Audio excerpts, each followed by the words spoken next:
All right.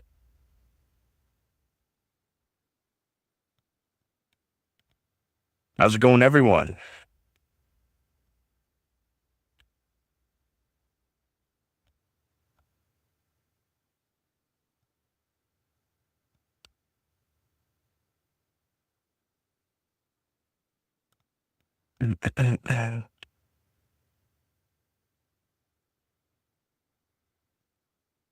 Go. All right.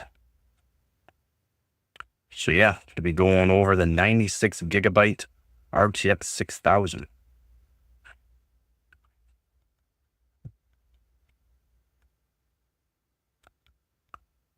It'd be good, I think.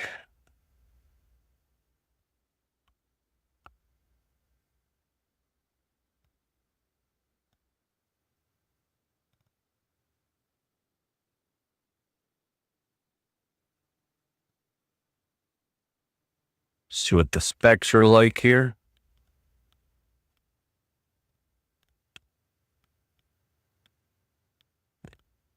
Bring myself down. So there it is, the blower style.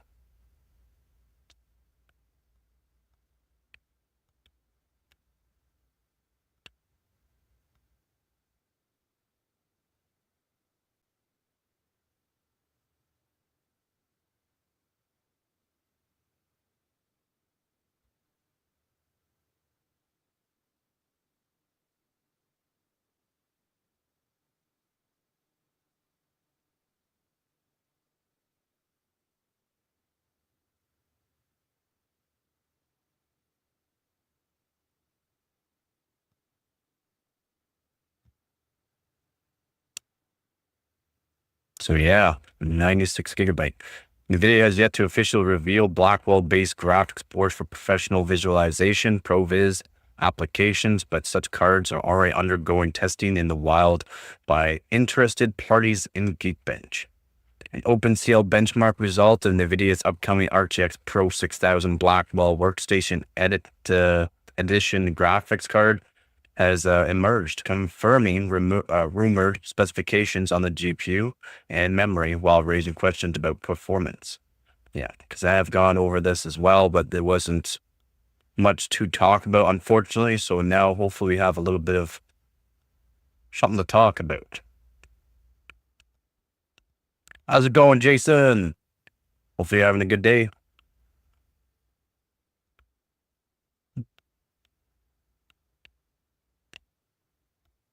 So NVIDIA's RTX Pro 6000 Blackwell Workstation Edition add-in board is based on the GB202 graphics processor unit GPU with 24,064 CUDA cores, 188 streaming multiprocessors, 128 CUDA cores, allegedly operations at up to 2,617 megahertz, and carries 96 gigabytes of memory with ECC. So it will be ECC, GDR7. GDR7 is error correcting memory, so that's good to have, especially on workstations and that. You definitely want it. According to the Geekbench listing, by contrast, NVIDIA's GeForce RTX 5090, the best graphics card for gaming money can buy these days, features the GB202 GPU with 21,760 CUDA cores operating up to 2.4 gigahertz and carries 32 gigabytes of GDDR7 memory, which GDDR7 again is, like, getting one, probably be about $8,000 or $10,000, I'm going to assume. That's what I'm assuming this graphics card is going to be going for, right around 10,000, if not more. So GDDR7 again is error correcting memory. So all these cards technically have error correcting. So at first glance, the new RTX Pro 6000 Blackwell Workstation Edition graphics board should easily beat its gaming counterparts, easily. But this is not the case, as the unit scores 368,219 points and Geekbench 6. What? How is it only scoring 368,000? Okay. OpenCL benchmark, whereas the GeForce RTX 5090 can score around 376,858 in the same benchmark at 2.3% percent performance difference is hardly a big deal, but given significant hardware difference between the boards, it is natural to expect the new ProViz card to beat the gaming board. Yeah, it's not beating it though. Has way more CUDA cores, a whole lot more memory.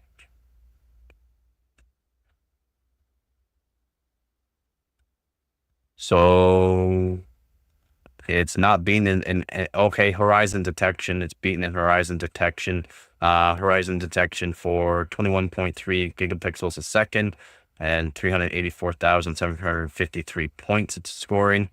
Edge detection, it is beating in edge detection, 32.1 gigapixels a second, and it's just barely beating it out too.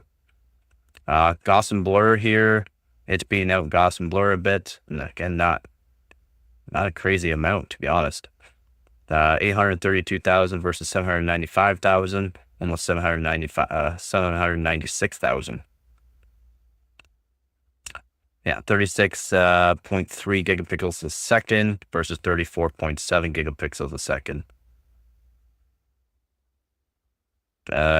Feature matching, it's worse. Stereo matching, it's worse or about the same. Give or take, basically. It's about the same. And particle physics, it looks like it's just beating out the 5090 in particle physics. It's not good. That's crazy. That's actually pretty crazy.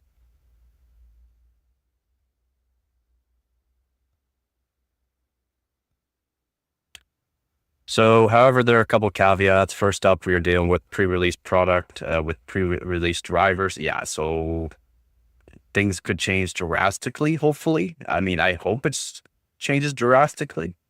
So the performance of the RTX Pro 6000 Blackwell Workstation Edition can improve when it is launched with final drivers. Secondly, the TGP of the RTX Pro 6000 Blackwell WE can be capped, and therefore its compute performance is lower than that of the GeForce 5090. Yeah, that's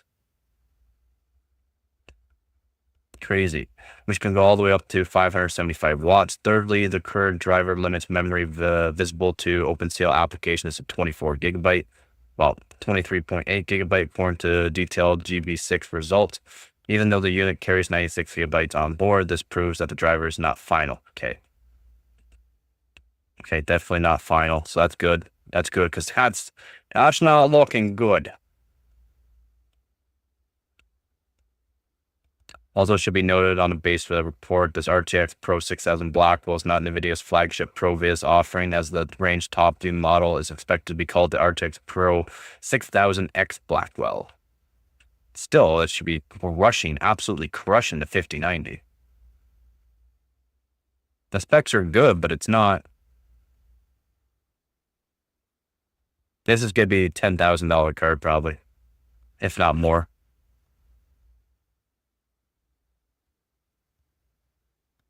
RTX Pro SP3.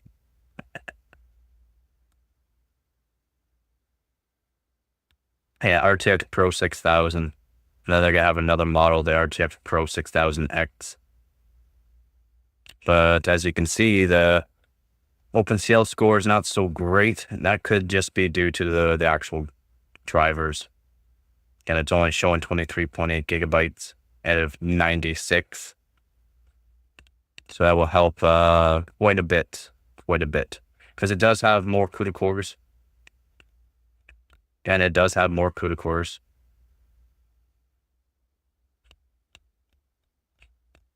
So 24,064 versus 21,760.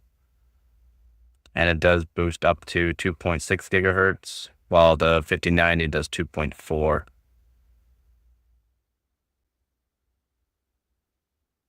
I mean, 188 stream processors seems good. 128 CUDA cores seems good.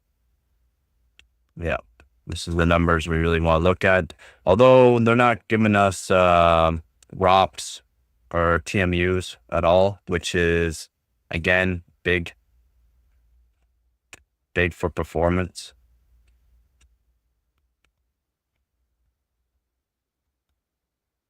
Yeah, so we'll have to see.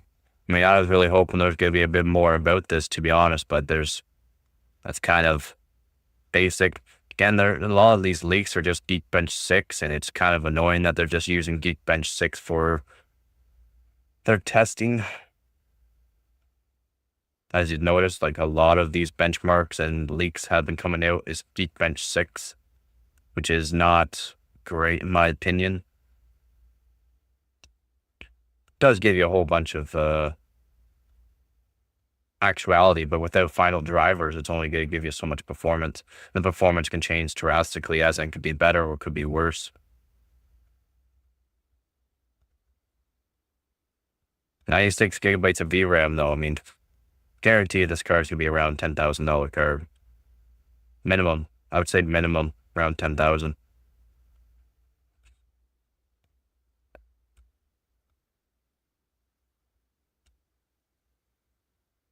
That's not even the high-end model that they're coming out with the 6000X.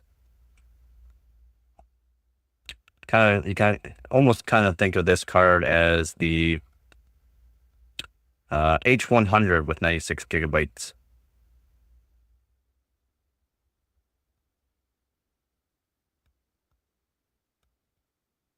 And those sold for what? 25,000, somewhere around there. Depending on the model you got. 25,000. So again, these are workstation GPUs. These are to make money, basically. The rendering on these cards are supposed to be way better than the flagship GPUs for gaming and everyone else.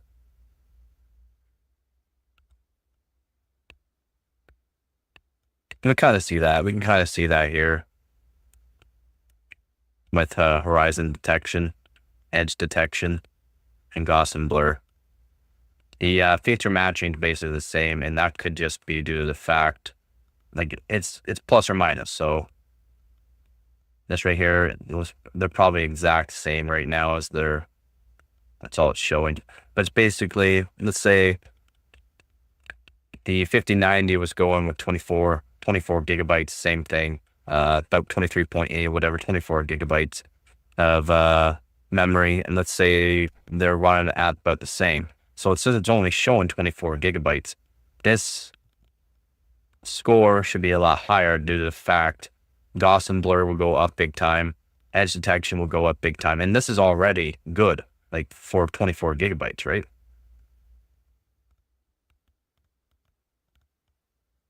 But the particle physics, in my opinion, the particle physics should have been higher.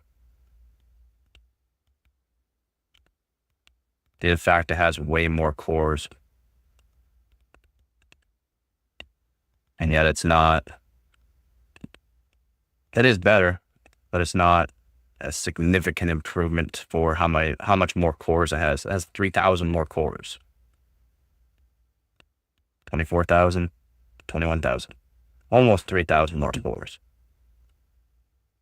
About 23, around 2,300 more. So it's good that it's only showing 24 gigabytes right now through this test, and it's doing decent, but the face detection's absolute crap. And the background blur, like, that doesn't really make sense in my opinion. Maybe due to the fact it is only showing 24 gigabytes of VRAM, that it's just so low. Because that's where you'll get this kind of performance gain with the VRAM, face detection, and background blur.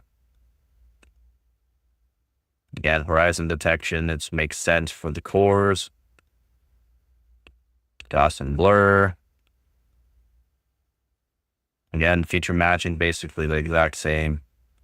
And stereo matching, basically the exact same. which is good. But yeah, it's not going to be a cheap card by any means. By any means.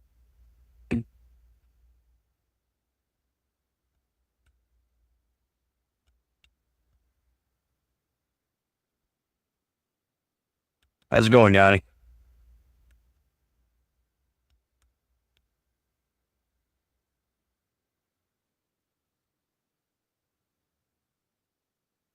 The TX Prime? I haven't really read into the TX Prime, to be honest. I would assume it's a good power supply. Oh, titanium? Yeah, it's good then. Yeah, see, Sonic makes good power supplies. Very, very well recommended power supply manufacturer. And the top, that's basically your top line, basically, for them, too.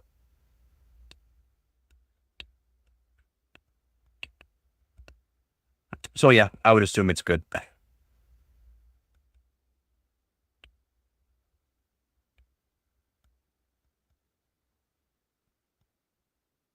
Is that what you're looking to get?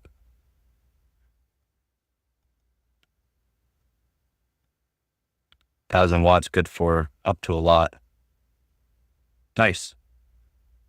Hopefully you got it for a good deal. Those are generally not cheap, at least for that model, right?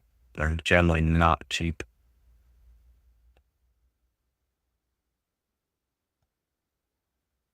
Oh, that's a good deal. That's a deal if I ever saw one.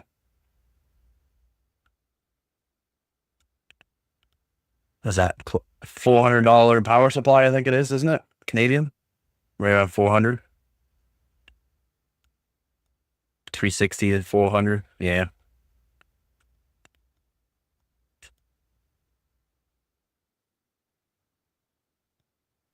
Ah, crazy.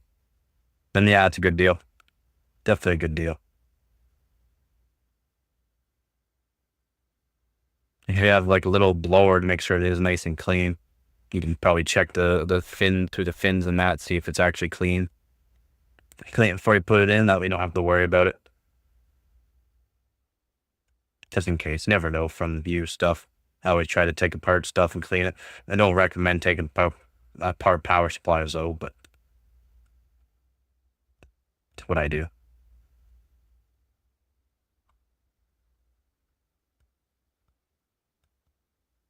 Good. Okay, good. Yeah.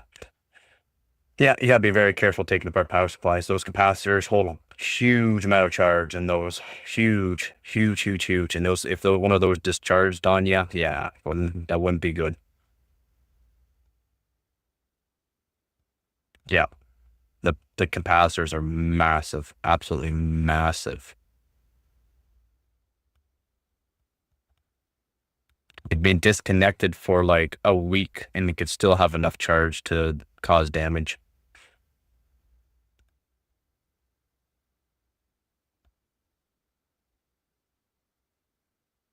Gold-plated connector? What do you mean? The cables? Oh, nice. That's good. Yeah, that helps. Helps a bit. It's like if anyone knows, like copper or your normal nickel-plated headphone jacks. If you get the ones with the gold plating, it does give it better sound quality. That's why a lot of the higher-end stuff costs a lot more because it is gold-plated. Yeah, better connectivity as well. Not just like as in like electrically, but gold is fairly soft compared to what the copper is made of too. So that way when it connects, it can like do a better bond.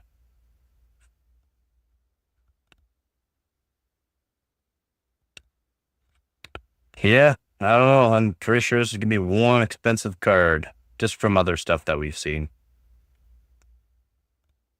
Like I said, the H100, the 96 gigabyte model.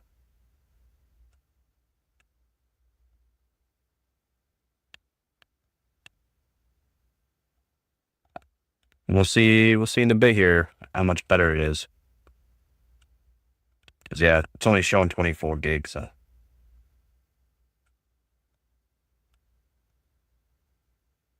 Yeah, Gigabyte will make good ones, except for the only thing that's bad about them is their overcurrent protection, which isn't a terrible thing. Like they have beefy. I've done a lot of research on and lately too. Uh, really beefy actual components in the power supplies. How's it going, Gary? Yeah, doing pretty good. Yeah, they have some really beefy power supplies. Like all the components in them are they're beefy. They're beefy. It's just their overcurrent protection is not the greatest. That's just if you overload the PSU, it can go past the rating. Yeah, it'll be an updated one. And the only thing that was blowing up on, like I said, was the OCP, the overcurrent protection on them. Just due to the fact they didn't have it set lower for their rated power supply. Again, not the worst thing, but I mean, it's not great that you have to basically buy a new power supply if you went over the maximum rate. Instead of it just turn it off, it's blowing a component, blowing a cap.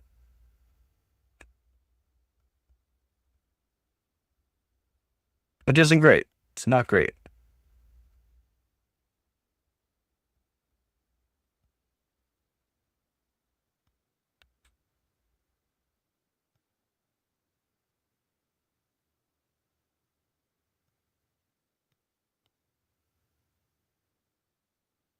No, no, definitely not.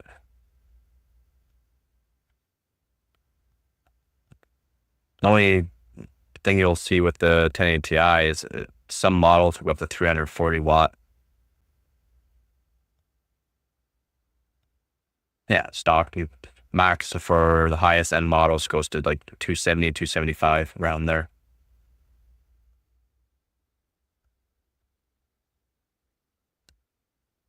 You can't put the 8700K in the same board though, you know that, right?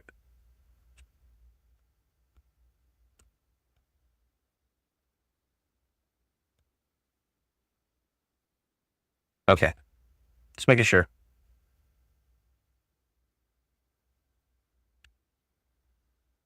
Okay,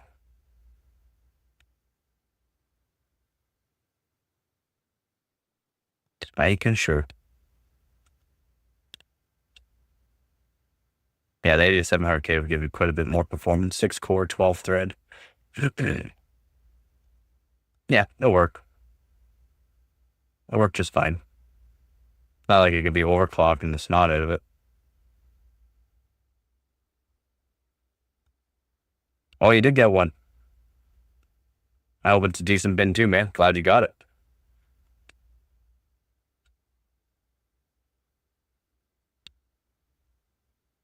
Yep, it's the 370 Prime. They're good for the 8th gen. Yeah, the Z390s more or less came out for the 9th gen and a little bit beefier on some components. That's about it. Z370 is still good though. Oh, it's on my name board.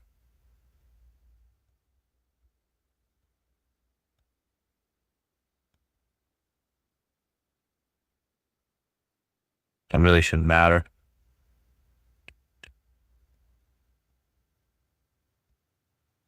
Yeah, shouldn't matter. Yep, 8th and 9th gen are still fairly good processors in my opinion. Again, I've had the 8700K, I've had the 8600K. Haven't had any 9th gen though.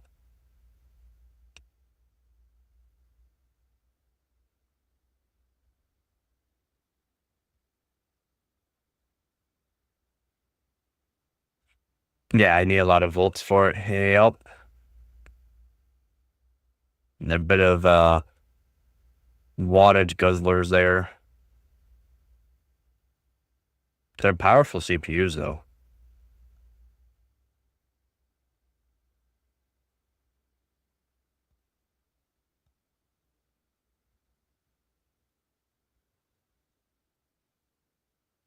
Yeah, they're pretty power hungry. But they did perform really well. I do believe Kingpin still has a record up on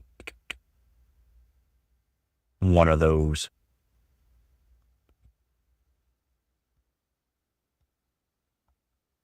Yeah, that would be good. That'll keep the temperature down. If you can. If you can.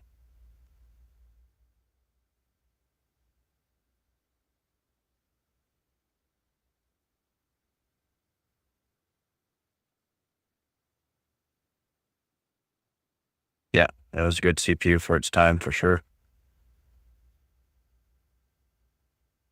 I bet it still performs pretty good for some things now.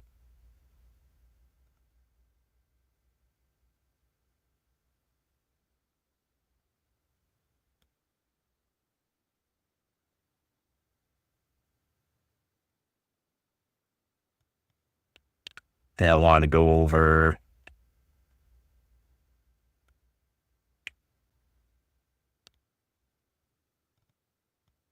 the 50 series GPUs make a small splash in the Steam survey.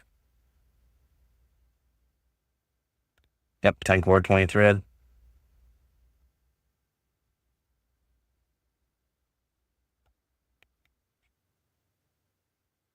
That is pretty good.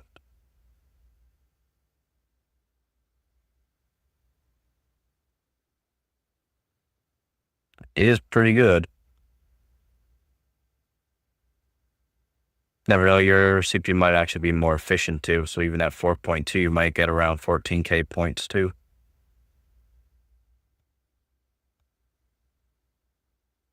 Some CPUs efficiency is better.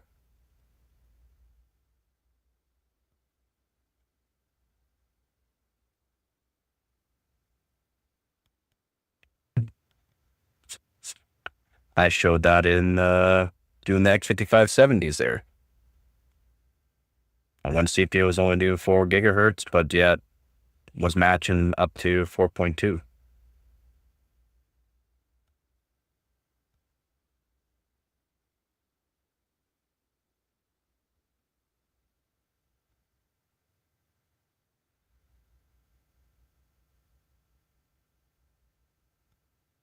At 4.4. Wow. Yep. Gotta love the newer generations and how much more efficient they are.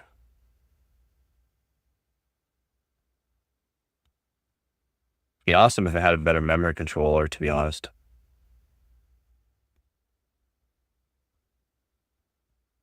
41.3? Nice.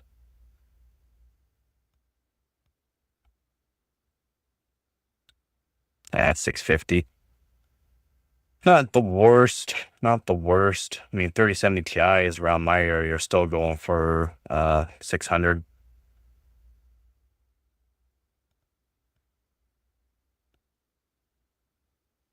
I know. Be nice to just see it cheaper, but yeah, buddy. All right. Yep, the 3070 Ti with its GDDR6X memory is really good.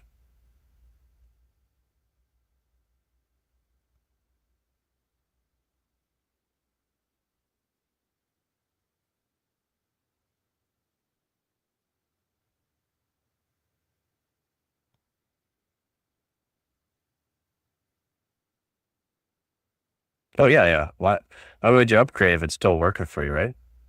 A lot of people don't realize if it's working for you, then just use it.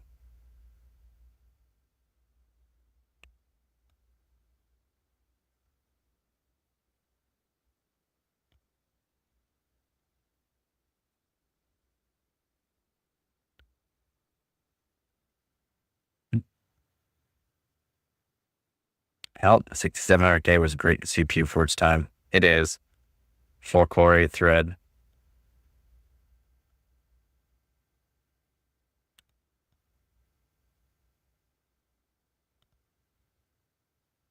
All right, so this could be the latest Steam hardware survey from April. Shows NVIDIA RTX 50 series GPUs making the first appearance almost 4 months after launch.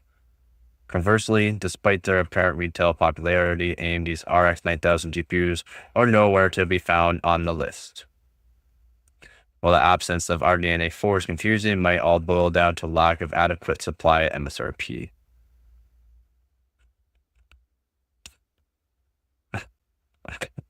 Crazy.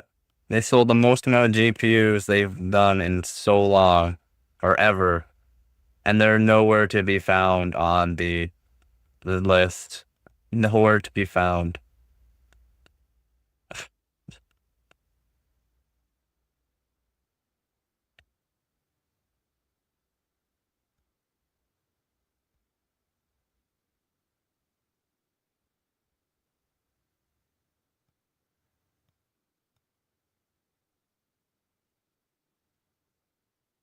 Fourteen 700Ks could be completely different. You can be mind blown by the performance difference, to be honest. Even from the 8700K, you'd be mind blown.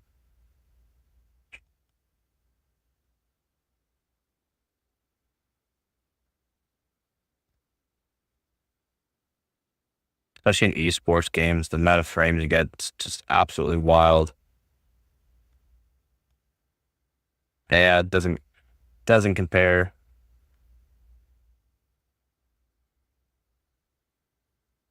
Oh yeah, they perform way too differently. Even the 12700K doesn't compare to the 14700K.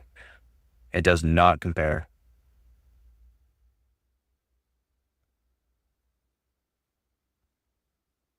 Oh, 12th gen memory controllers are pretty good.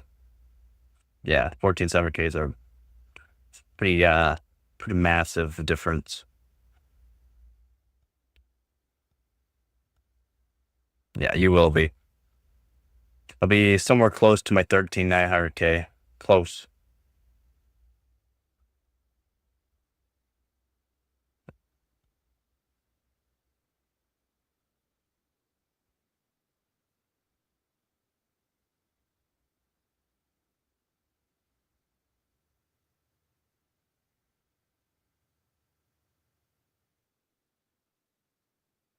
No, even in gaming, the 12700K doesn't match.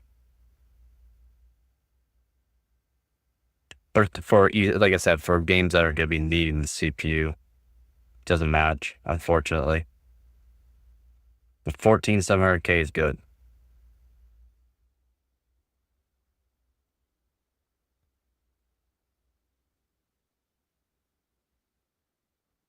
Yeah, clock's higher too. Plus, you can put the 14700K just to performance cores, and again, way better for a lot of things too.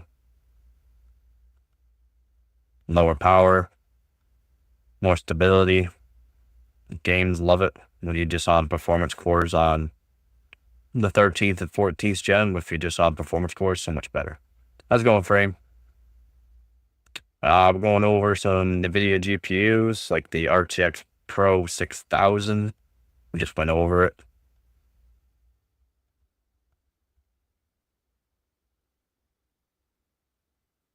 Yeah, right around 20% difference. The 20% difference on high frames anyways is a lot.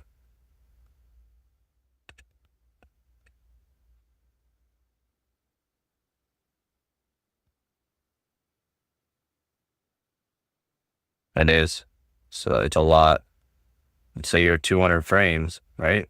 20%. It's gonna be a lot more frames.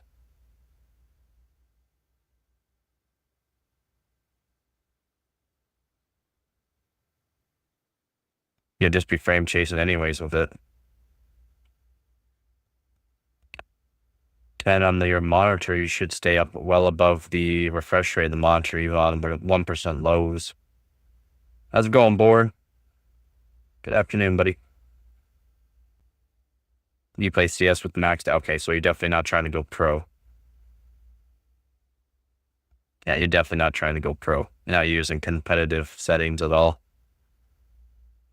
I won GPU stock yesterday, RTX 5080 1600, and made a video the other day and predicted the 5080 Super and 5070 Super. I'll aim for the 5080 Super. Yeah, it's going to be a lot better clock rate on that too.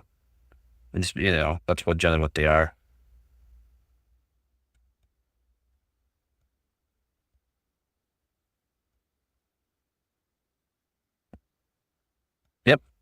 Again, a lot of people are different too, so makes sense there, Cosmic. How's it going, Moz?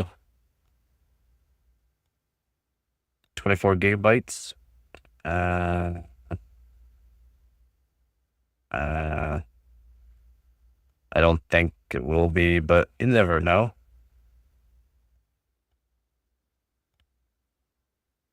Yeah, the experience will be smoother with a higher CPU for, again, esports games.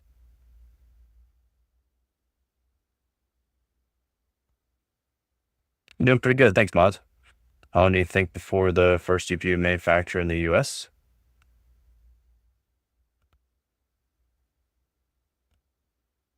It depends how quickly they can make some facilities for it. I'm not sure where ARC is manufactured, to be honest. I missed out on affordable GPUs. He said we can just wait for more and a cheap to calm down. Yep. It's gotta wait. Just wait. Be patient. People stop buying, things will go down. Figures are Cosmic.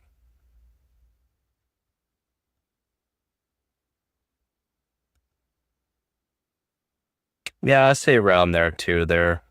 Or probably around there. Never know, they build facilities pretty quick, so why not they can build the facilities, because again, they're going to be doing packaging as well, right?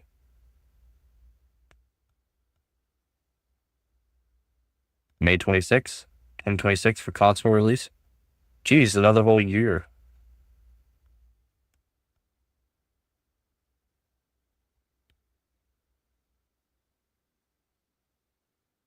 It won't be released on the PC.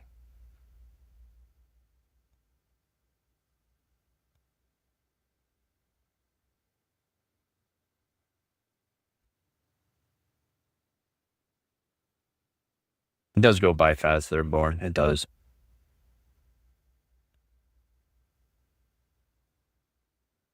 Things seem to be going faster and faster every single day.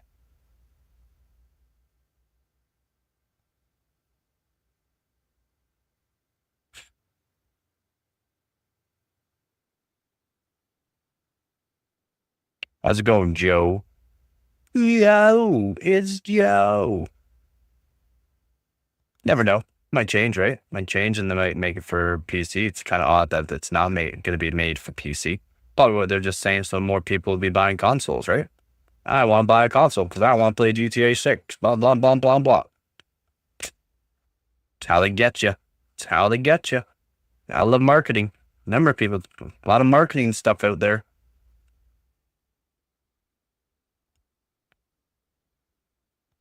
Of course, it's going to be out on console first. 5 hours away. Well, I mean, can't they go pick it up? Wouldn't they pick it up? Or no? And yeah, no one wants console. I hear you. I hear you. So April stream survey, hardware survey, reflects a return to normality after the previous survey was skewed by an unexplained surge of Chinese users, knocking several statistics off the charts. Typical figures for operating system specifications and CPU-GPU vendor, among other, remained unchanged. NVIDIA still reigns supreme in the GPU market with a 74.39% share, while Intel leads the CPU arena at 60.35%, closely followed by AMD.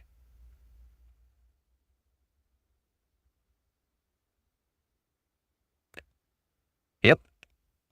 Again, AMD's still at the bottom.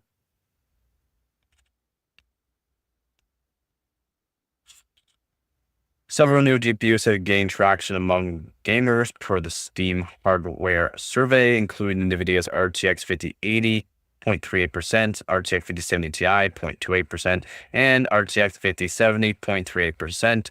The RTX 5090 being excluded from this list is self-explanatory, as the GPU is far out of reach of average user. After exhaustively searching the list, we found no GPU from AMD's RX 9070 family. That's quite telling, since this has recently been one of AMD's most successful GPU launches, coupled with NVIDIA's many shortfalls this generation.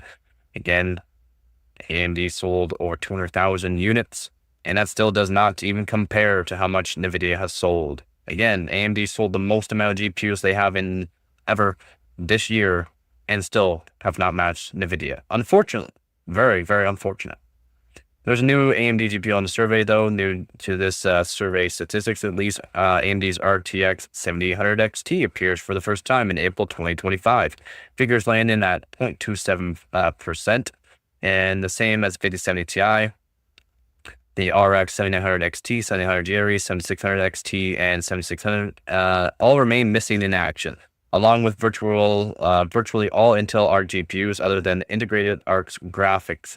That sits unchanged month to month at 0.22%. Poor Intel. They're trying, okay? They're trying. They just can't get their GPUs up there.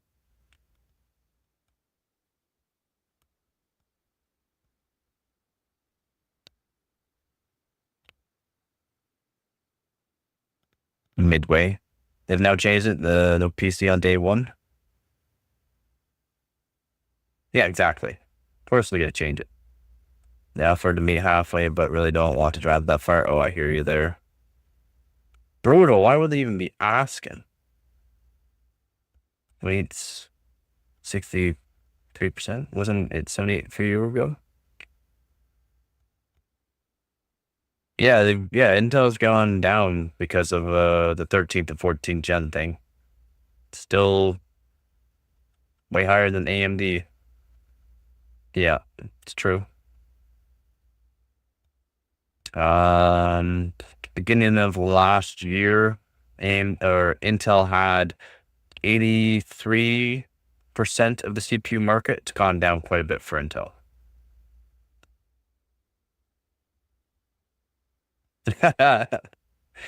People don't realize NVIDIA GPUs get used to DLSS and FSR, whereas AMD can only use FSR as far as FSR. Only 2 cards can use that. Yeah. No, well, any 90 series.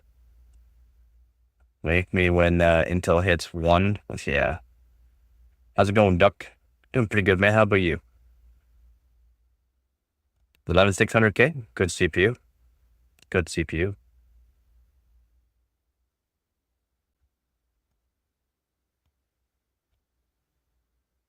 Yeah, Heart has the 11900K. KF. Good CPU too, but they're hot. The 900s are hot. Hot, hot, hot. Yeah, everybody. So yeah. So low. So low. 6750's up there. 2080 Super's still... can't believe it's still up there, to be honest. 2080 Super. 3070 Ti laptop.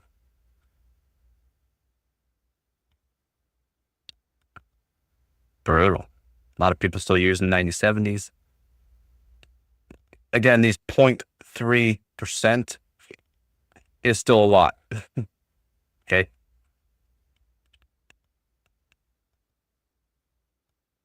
Like, I'll let you know here in a second here. Do a little bit of math.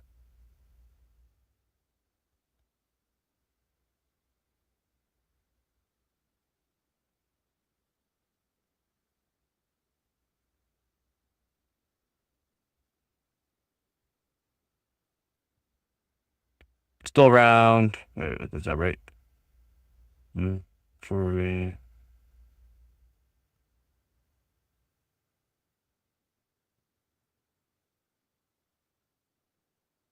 I'm doing that right. 420,000 still.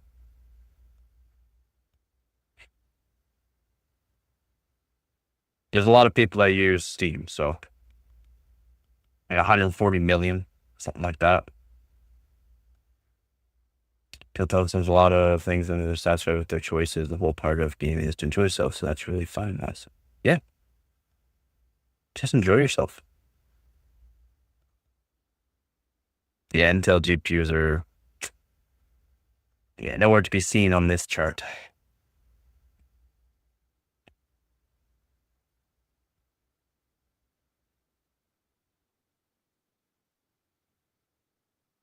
Of course, why would they bring it up? right there, Frame. Why would they bring it up? TI and 8 gigabytes should not be the same, maybe 10 or 12. Yeah, it should be the lowest 12 nowadays for the TIs.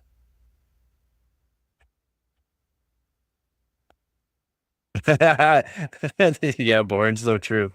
You do. Found some streamers selling GPUs on YouTube yesterday. Selling GPUs.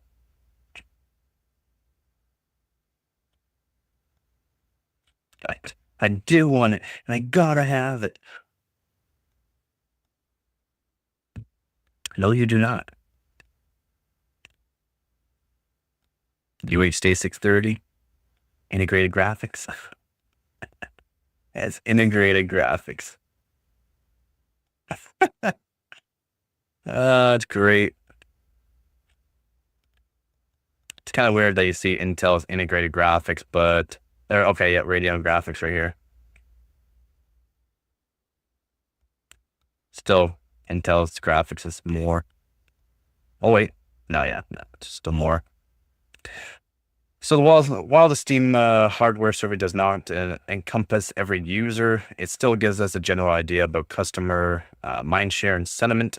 Remember that NVIDIA's GPUs have been out longer than AMD's, so we might see the RX 9070 XT spring up a month or two later. The obvious elephant in the room is price, as most GPUs are unavailable at MSRP, except for some European regions, and yet some of them are lower than MSRP, and some of them are right around MSRP.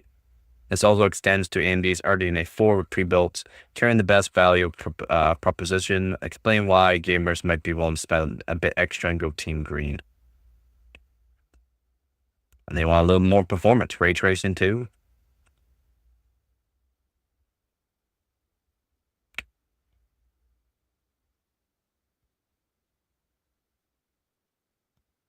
If I can't get my hands on it, 9068 gigabyte. Easy scammers can go out and fuel stuff. Yep. Probably. Yeah, they probably do, man. They probably do. Just probably went to various places like he had store, but using YouTube to sell. Odd. That's odd.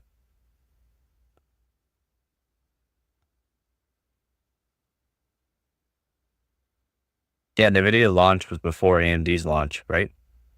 That's what they're saying.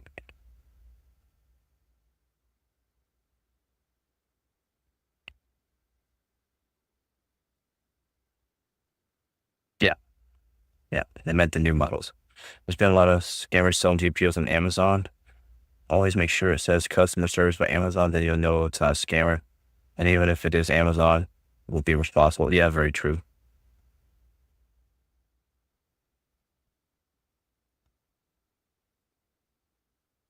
At 8K. Yeah, no.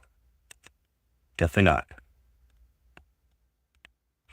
So the survey shows more Steam users supposedly have an RTX 5080 than our RX 6600 XT. This shows how gamers are still inclined towards NVIDIA despite the evident hardware defects. Initially, instability problems for some people. Fake MSRPs and melting power connectors. One known case that we know of. Again, this is one known case that we know of for the 50 series. You know the deal, AMD's motive with RDNA 4 was to penetrate the main. And again, fake MSRPs, that's not technically NVIDIA's fault. That is the retailers and board manufacturers. Because the board manufacturers have a choice on building, MSRP price card. The retailer can sell that MSRP price card up. They'll make higher end models. This is nothing new, people. This is nothing new.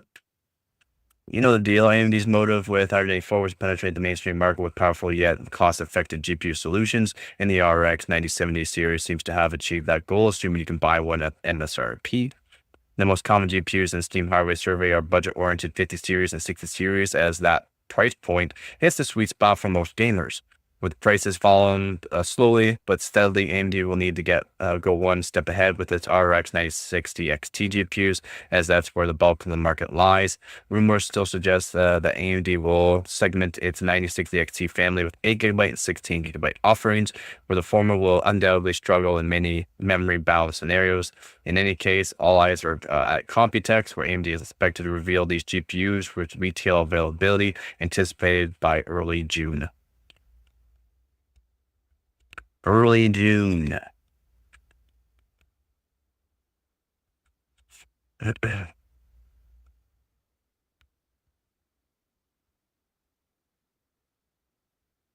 You can't spell noise. Nice. 4090 performance for 549. Yeah. But frame generation. Oh.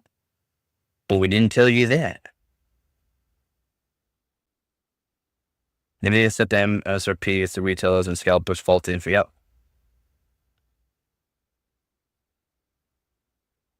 Because it's fanboys and stuff, right? Again, YouTubers get paid.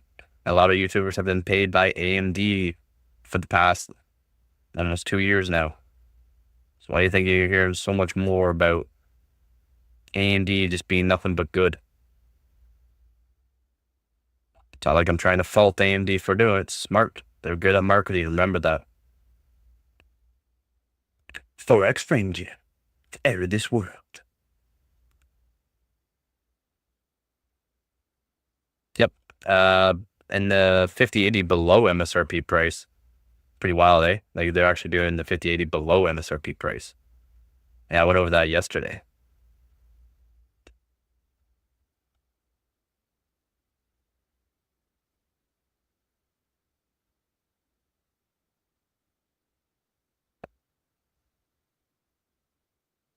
AMD asked Hardware Unboxed how much they should set their MSRP for 9070 XT and 9070.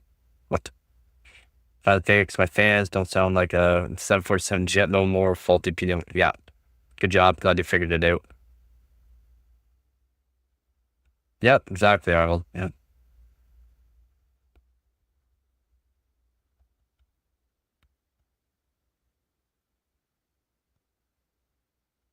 Should have been my title yesterday. What? 57 is below MSRP price in Germany? I'm pretty sure I said it at one point. I change my title all the time, buddy. Well, except for no, wait, no, it was 2 days ago. Sorry, it was 2 days ago that I did the Germany MSRP prices, cards around MSRP prices and below MSRP. I changed. I throughout my stream, I changed the title.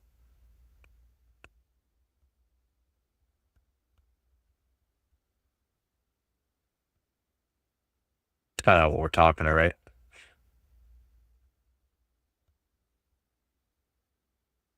Yeah, they told him 4090 power. Again, I went over this. Remember that. I went over all this.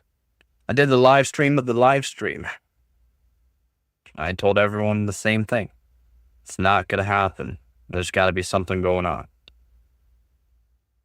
What do you know? With the frame gen power. You got that right, Arlo. With the frame gen power. Yeah, probably. Yeah, I did a live stream of the live stream of CES 2025. Then I went over different aspects of CES where I thought it was pretty interesting. Some things were just boring. AMD said AI the most. Yeah, you definitely missed it. It was around 2 p.m., I think. Yeah, AI. AI. AI. AI. It's like every 10 words they said was AI, basically.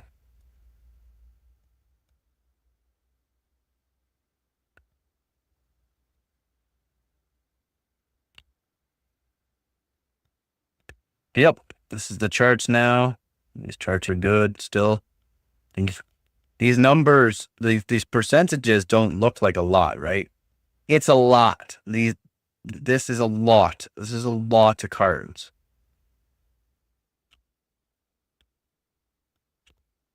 Like a lot.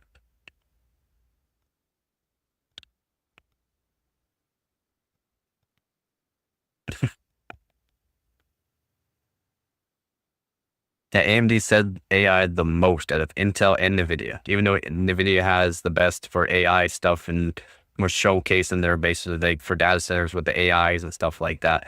AMD still said AI the most. But Amazon stock is about to take a dive if it hasn't already. What do you mean take a dive? Oh, we mean the stocks? Uh, they said it's not really gonna hurt Amazon. I don't know why. They were saying it's gonna hurt Newegg, AliExpress, and Temu, but they didn't say it was gonna hurt Amazon, to be honest. Plus, Amazon just put up their own satellites for internet, so you can get internet from Amazon now.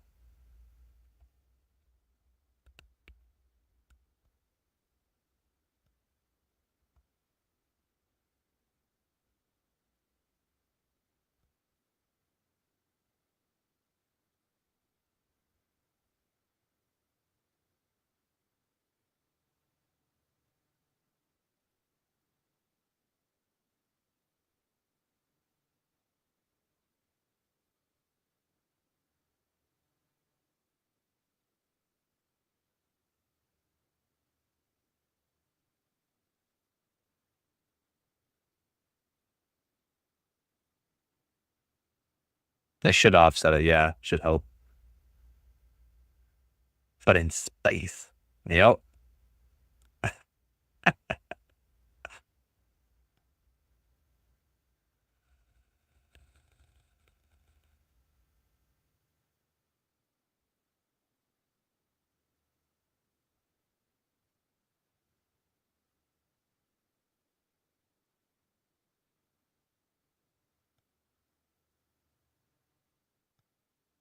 You know, FS4, same thing.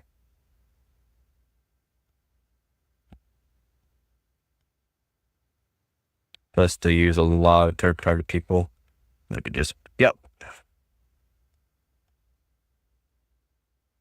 Yeah, a lot of places did plan ahead. Big companies were somewhat smart and planned ahead. Some companies tried to plan ahead, but they couldn't. Some companies were changing over CEOs, and like Intel was changing over CEOs, and the other CEO was not putting forth their new stuff as fast as what they should have been, or canceling other products as fast as what they should have. So yeah, that's a big one too. RX 6969. Nice.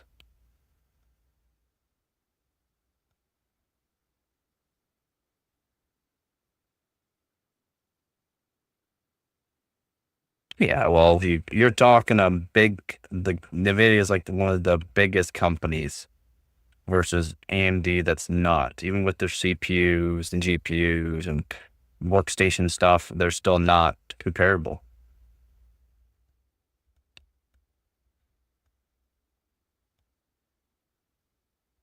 I think a doorstop would be better there, Gary. You have some questions? What are your questions?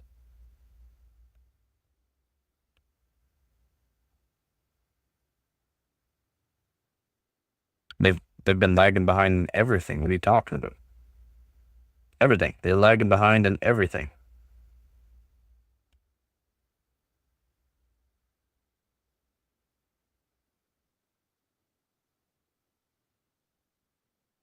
Why are you running two games at the same time?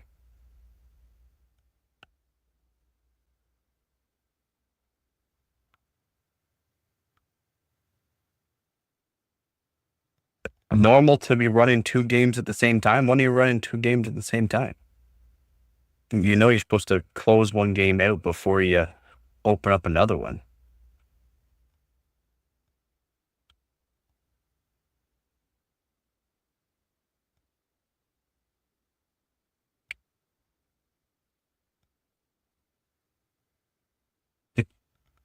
I'm not sure what the question is. Is it normal? It's not normal that you didn't close out one game before you open up the other one.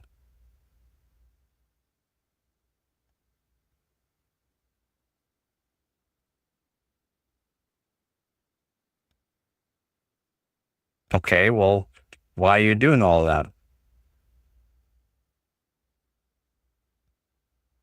Can't be your PC was still able to keep up somewhat. Yeah. Why do you got games open like browser tabs?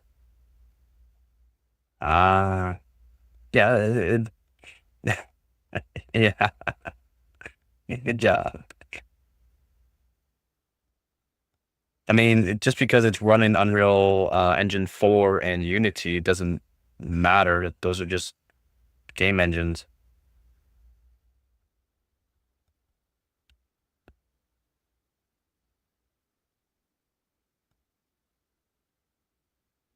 Aren't they heavy? Yeah. So doesn't mean it's not possible.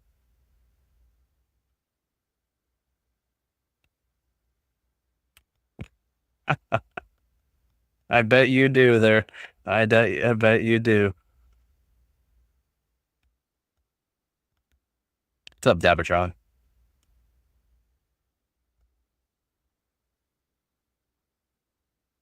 No, it's fine. You can open up multiple games. It's just they're not gonna play proper. That's all. Yep.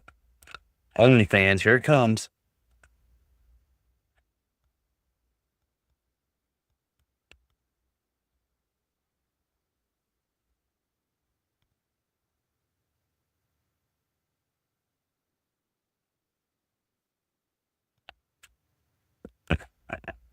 OnlyFans AI.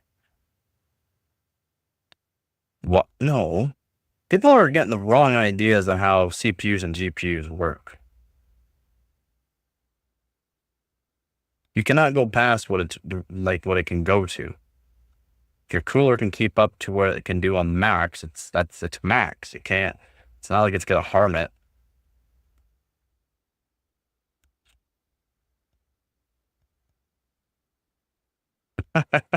It's such a heavy load.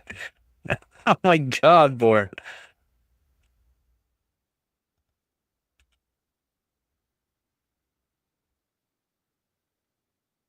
Yeah, room temperature will affect CPU temperature and GPU temperature, motherboard temperature and RAM temperature.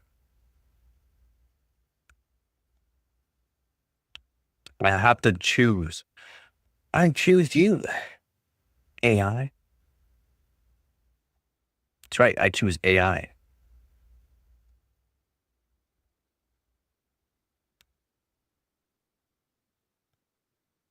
Oh, you'd have to check for temperatures.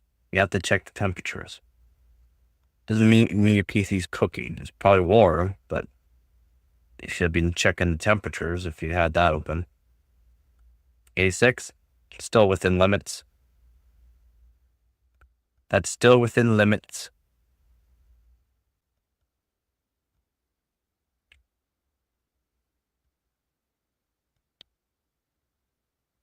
Depends on your CPU. Depends on your CPU. Some CPUs you can go up to 100. So AMD's is 95, roughly 95, and then Intel can go up to 105 with the new stuff. Yeah. So yeah, exactly. Proper cooling. To make sure you have proper cooling. I don't know what your CPU is. What's your CPU? That's still hot. That's still hot. Okay, that's really hot for 5600G. Feel bad for it. I do believe 95 is the max though for the 5600G. I mean, that's still really hot. No, your question didn't go through.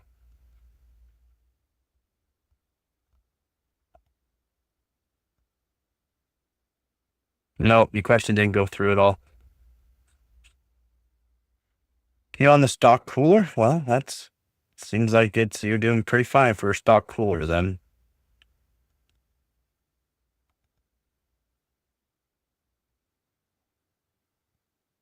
I mean, it's still very hot. You want, in my opinion, the temperature you want to see is like 80 degrees Celsius for CPUs. That's what I like to see on CPUs. Don't care about what they say.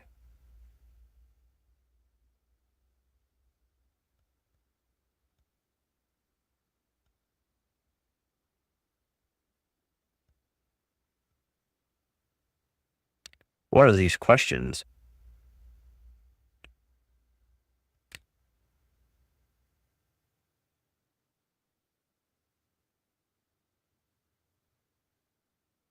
Yeah, for now.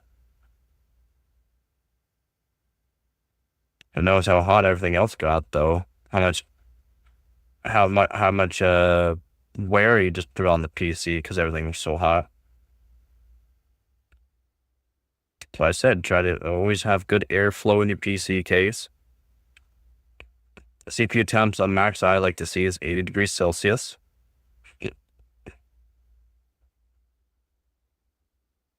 Yeah, I'm saying full load for max full load ADC. When you're gaming, it won't hit that temperature. It should only be hitting about 60, 65. This is where the mem chips are going, yeah.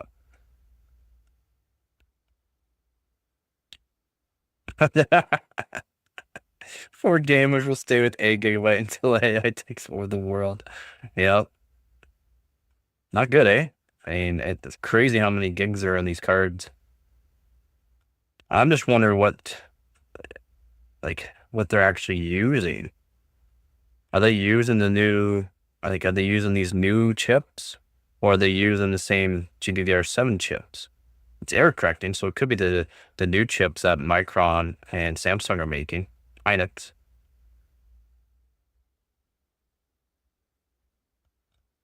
All right, take it easy, frame.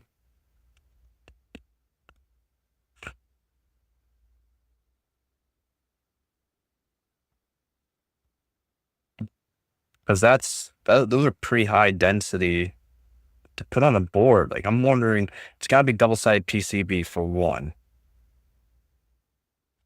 How they get 96 gig? Can live your whole life there. Yeah, 60C is where you want to be. That's what I see while game with 13900K overclocked to 5.6, 60 roughly. With a 12600K overclocked to 5 gigahertz, I see 35, 40. iGPUs aren't really worth it. There's people that still use iGPUs for some games, though. You can only play some games. Not a whole lot, in my opinion.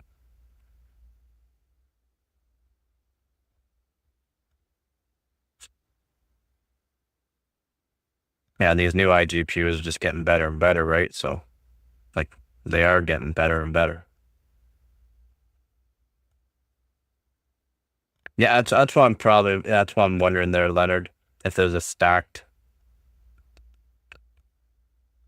So Micron's is working on has their new 12 stack. 12 stack. So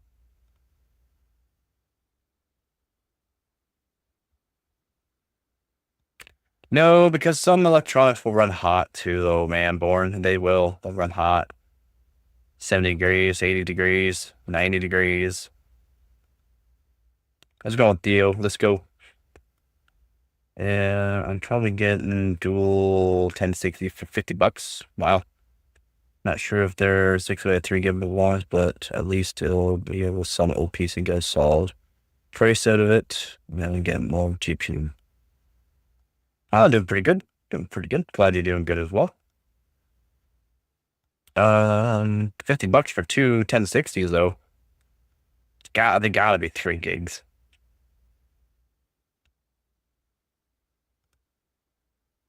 Best GPU for 7800X 3D. You'd have to say like a 5080 or 5090. 5080, it shouldn't bottleneck the 5080. And for gaming, that's what we're talking about, because it's using X3D.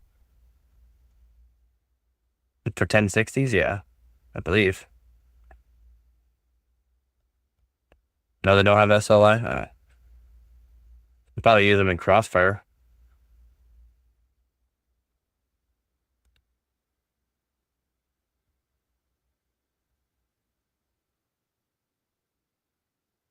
Doesn't mean you're getting a better performance.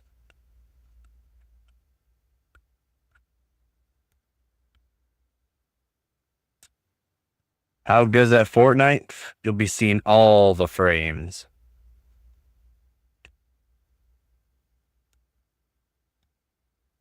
Yeah, if they are the 6 gigabyte, that'd be really good. Hopefully they are the 6 gigs. For that price too. Whew, what a price. Like what a price. Give me 1 sec here.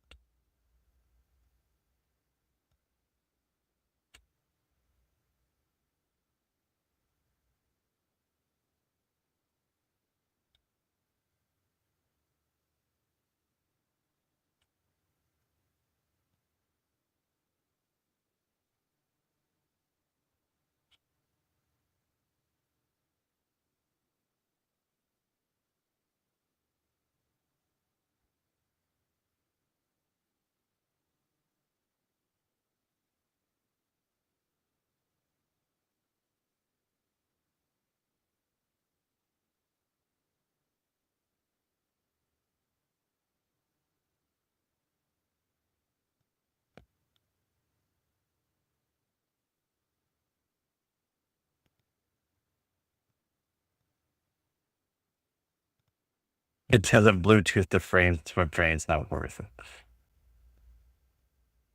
It's still a good deal.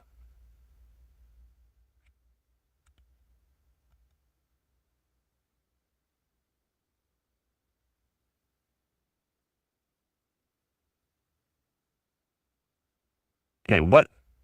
Let me talk about there. Why are you getting an AMD GPU and then going with 11900K or 10900K?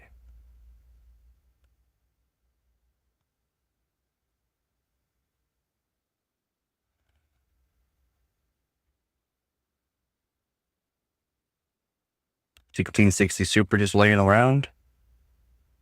Well, I'll just sell it then if it's just laying around.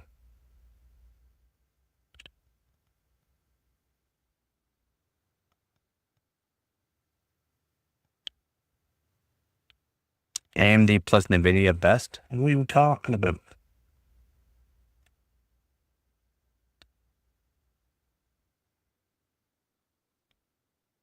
If they're actually 1660s, that'd be even better deal.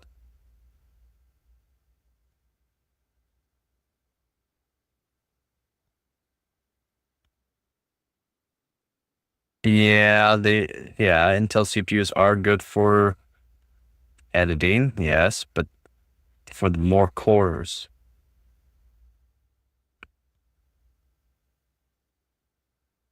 And the newer CPUs are way better.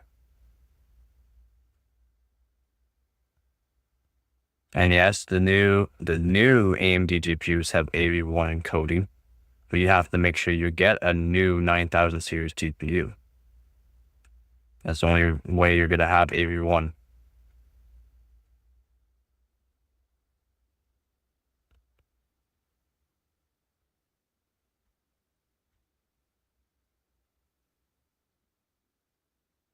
Yeah, even if your older PC had 8 cores, doesn't mean it's good.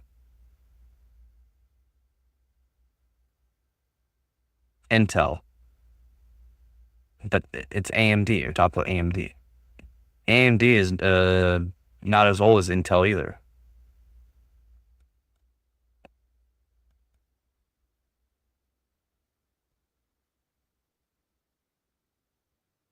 Ah, gotcha.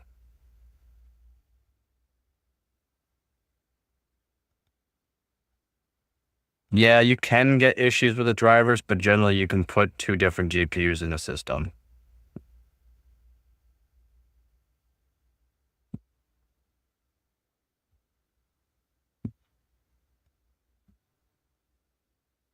Uh, yeah.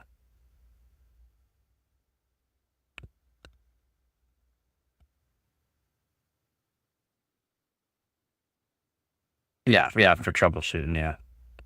How's it going, Nova?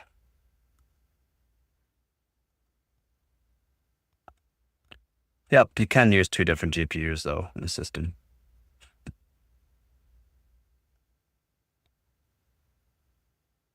Ryzen is AMD, right?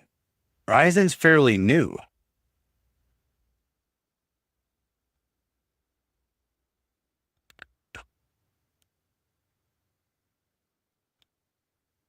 Yeah.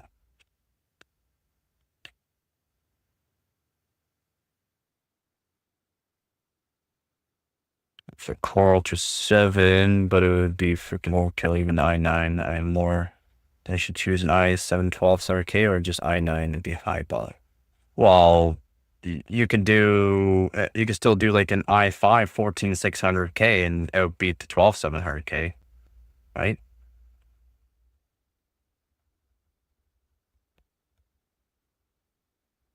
Yep. AMD was way behind till they released their 9000 or the Ryzen series with their Threadrippers as well, absolutely tearing the market apart. Going, yeah, you can buy these, but they're like $10,000.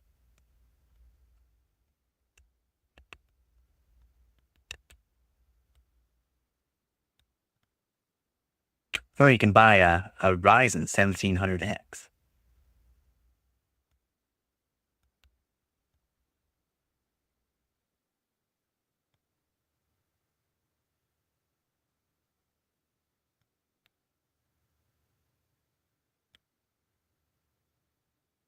Yeah, Intel will be doing good here soon. A lot of people are having bad hopes, but Intel will be taking a good lead here soon.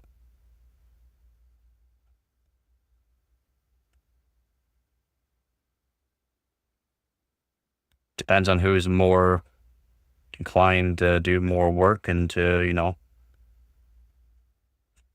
but one man could outdo 10 men.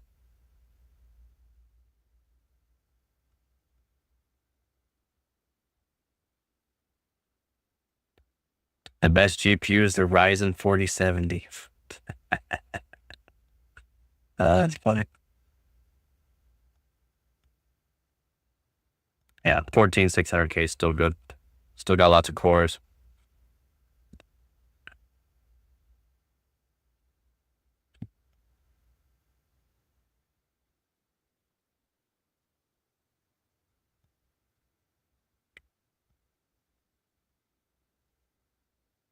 And it does beat out the 12700K.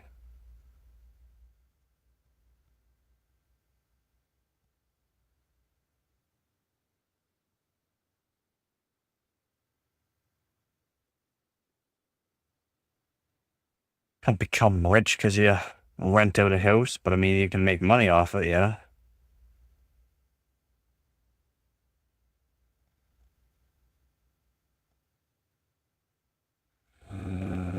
Yeah, we're not talking about gaming there, Morgan. Yes, talk about for video editing. Even still, you could just disable the E-cores and be just fine for gaming. That's what a lot of people don't realize. You can disable the E-cores. Make it so the games run better, smoother, faster, stronger. Yeah, video editing, yeah, more cores.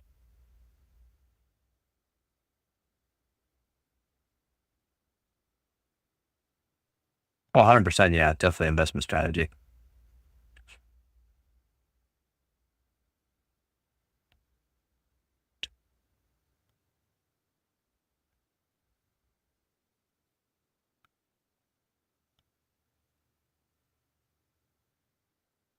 I hear you. I hear you.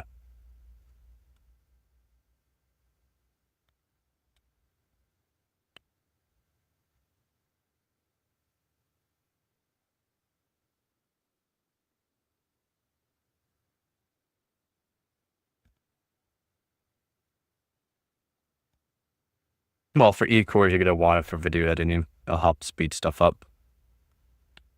More cores is better.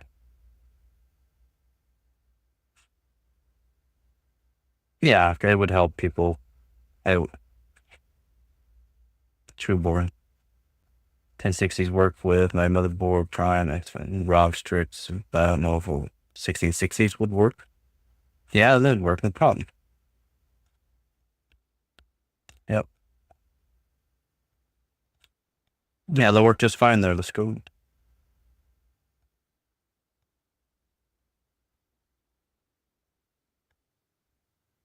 No problemo.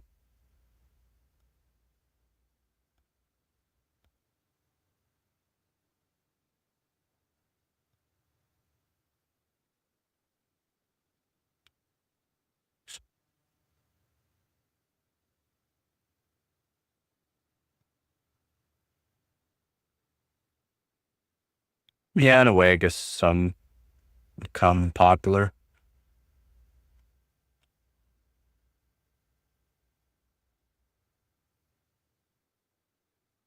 I mean, don't you know about a lot of the top YouTubers? They all live in one house, basically. One big mansion.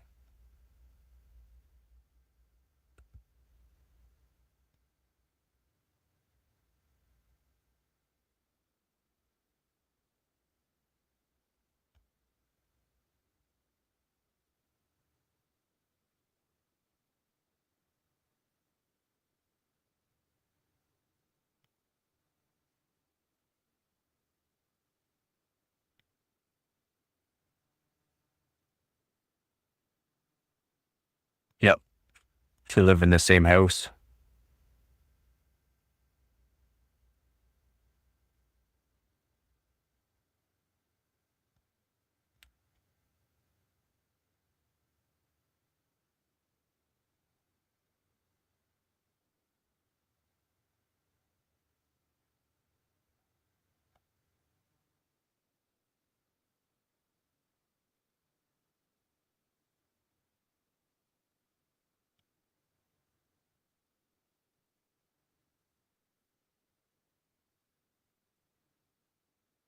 Maybe it doesn't.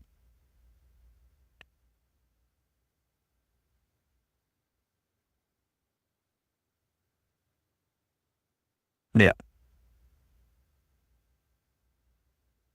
Why? Why? Put a mixed range of different stuff into it, blah, blah, blah, this and that, blah, blah, blah.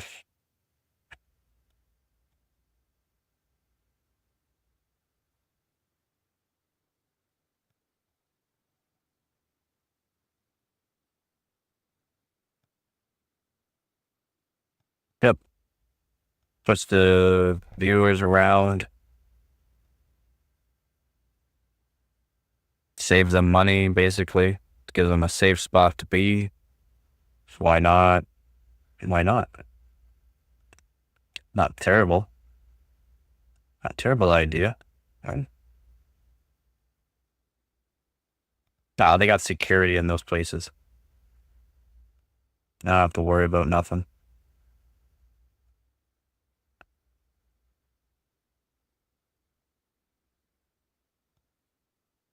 And you talk about the old COD Bro content houses, that's different.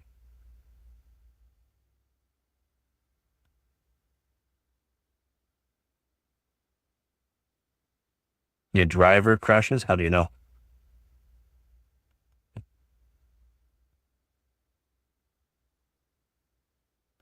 And they don't have to worry. They got security and stuff like that.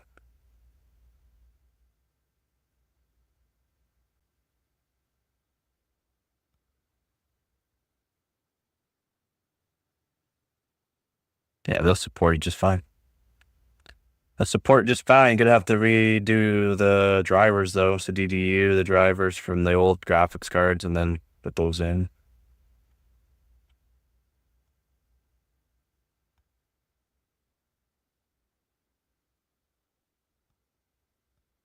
I guess that's true too. But then they got moderators and stuff like that, and well, it's a little bit different.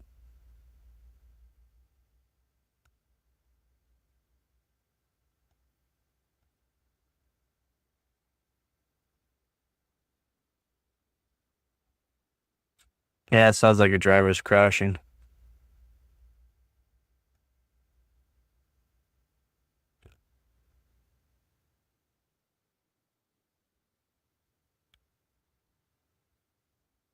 I guess, yeah.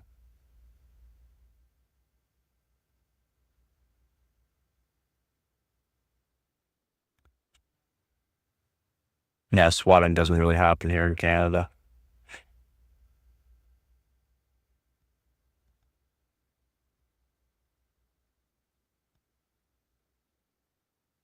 They don't. They want to go through that. How many? Probably a few. Probably we're going to be like around $10,000 for one. or more. Yeah, definitely let us know, man. Yeah. Yeah, boring, yeah. Yeah, those 6,000s are not gonna be cheap. And that's not even the high end 6,000. They're gonna come out with the 6000X as well. 96 gigabytes of VRAM on the one.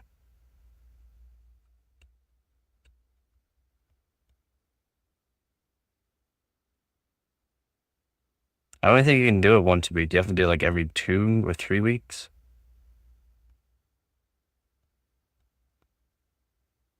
Yeah. It's gotta be like, yeah, every 2 or 3 weeks. I think you can donate blood. Takes a while for you to remake the blood.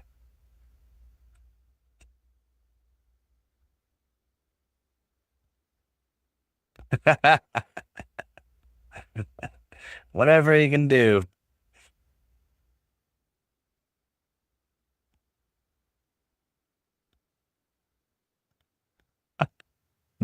And mine is worthless.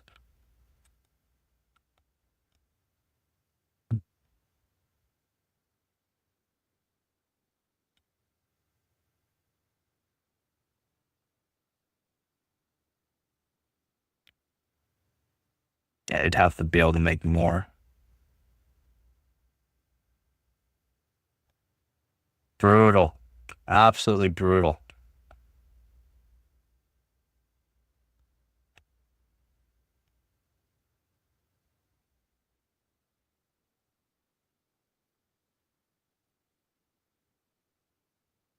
Oh, you might as well go give him a hand then, Morgan. Spy of us, John Brady. Wow.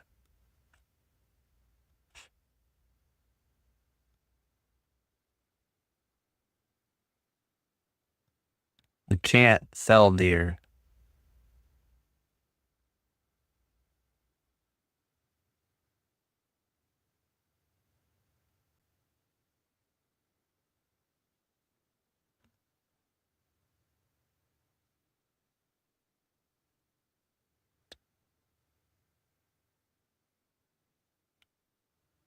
You cannot sell wild game.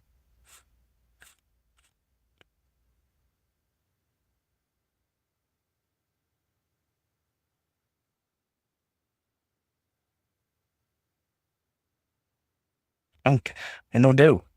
And do. Okay. What else is there? Any other news to go over? Probably not. Anything good or just fell over by 50%.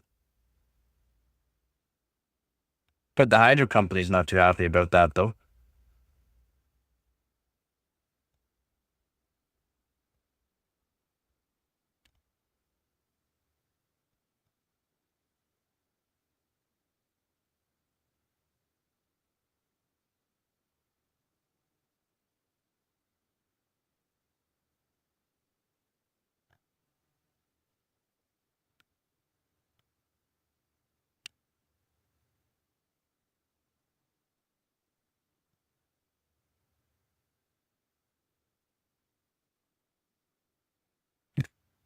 Wow.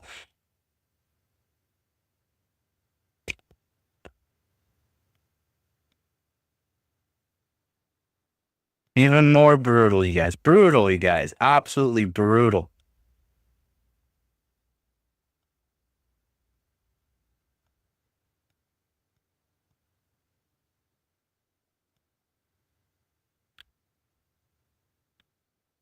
So, authorities in Al Wafra, Kuwait, cracked down on alleged crypto miners in the city, which resulted in 55% decrease in power consumption the following week. Current the rivers, Kuwait, and is in a power crisis. Summer temperatures are soaring.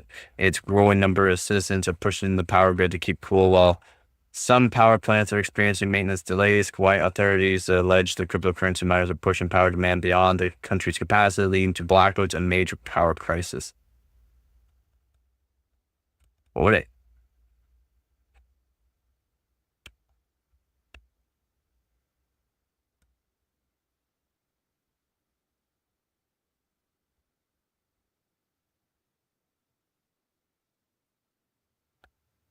Yeah. So why would what's it matter when all you got all of these big companies doing the same thing?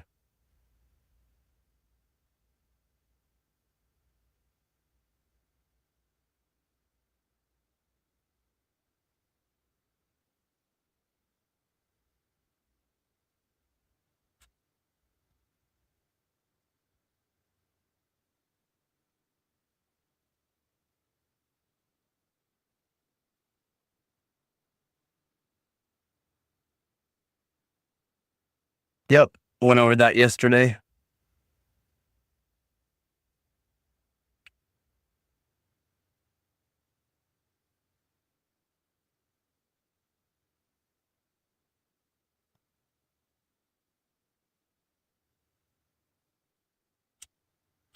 Yeah, Apple continued doing their dirty deeds, and the court was not very happy about it because even they agreed. So Apple agreed to do exactly what the court said. They didn't do it, and the court was not happy. They lost. Let's say they lost very quickly due to the fact they just lied straight to the judge's face. So the judge was not happy.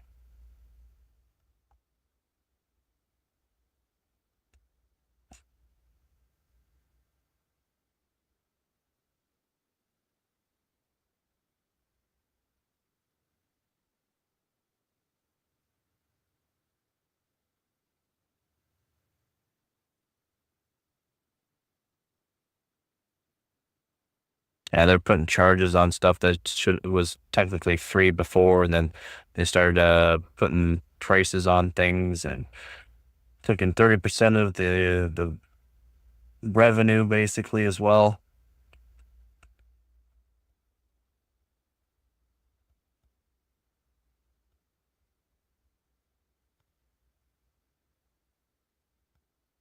No clue you guys are even talking about.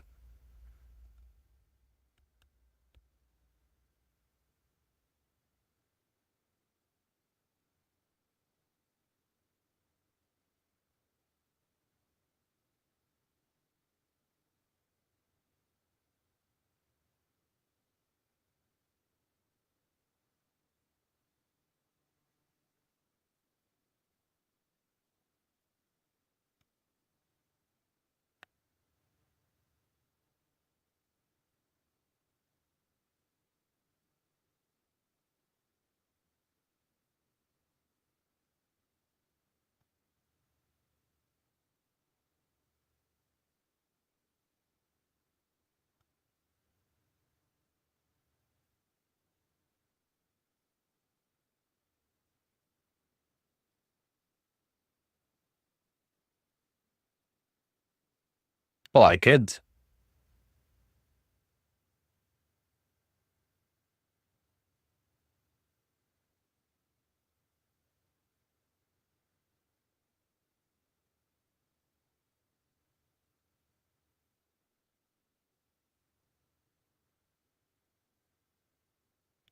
Ole.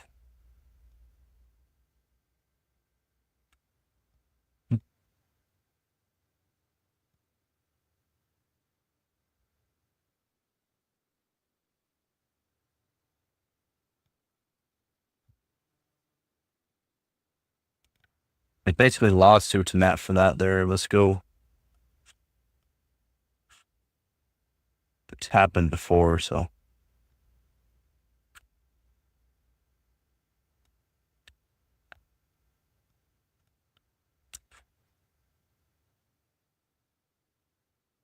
it's happened to many people, not just one person. It's happened to many people.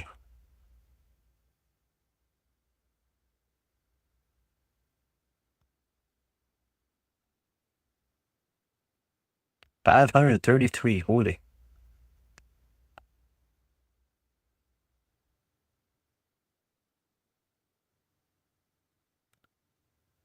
Yep. And it doesn't really matter though, because again, there's laws on that.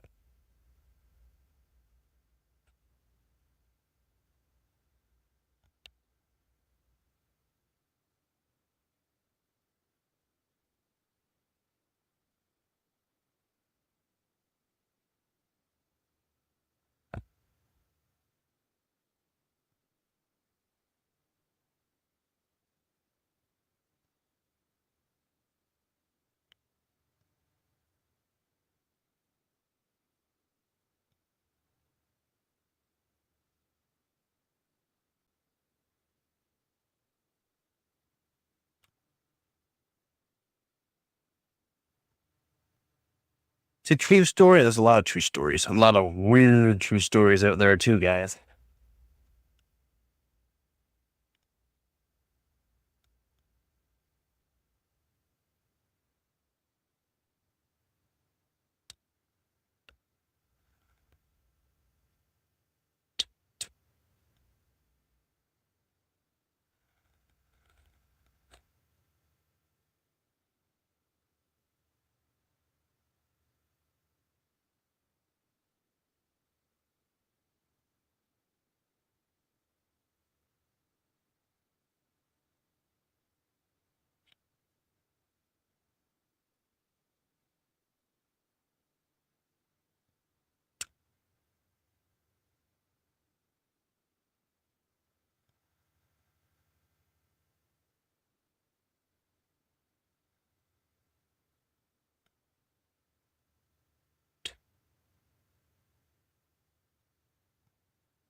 Yeah, sure do. Has a few nice things.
Want some water?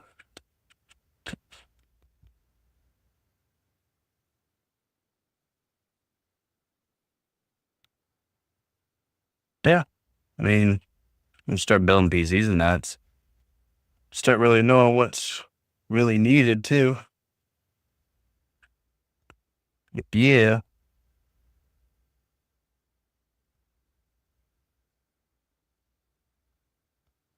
Can't make myself another coffee.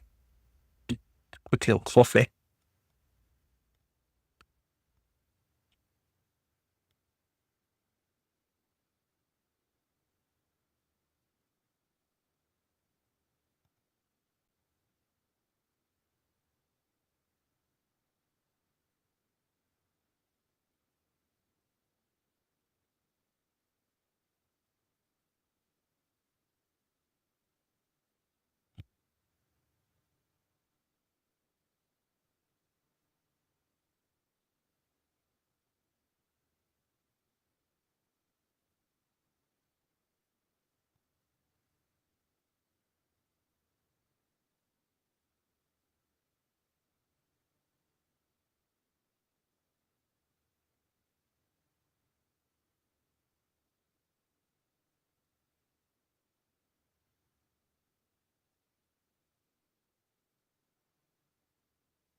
Why do I have all these extra parts?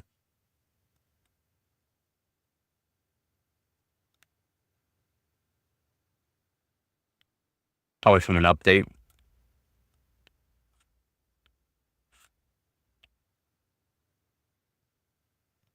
Now the PSU, nice.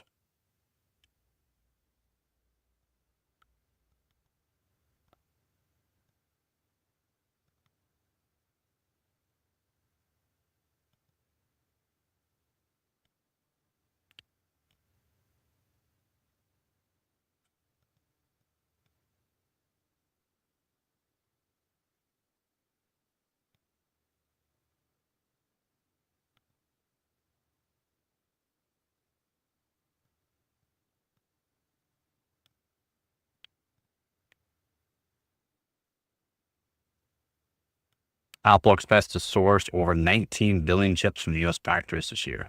Over there.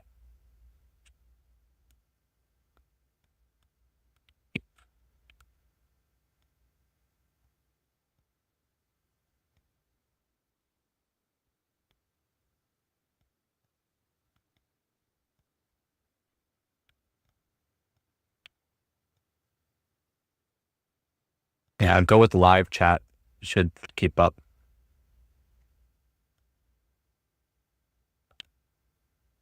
Should. Saying it should.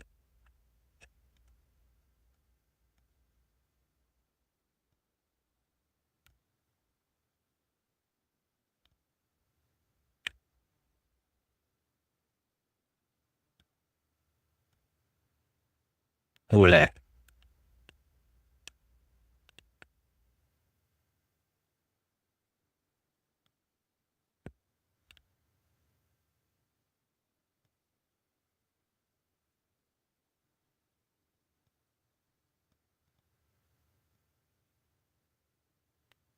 Yeah, top chat can be a little delayed.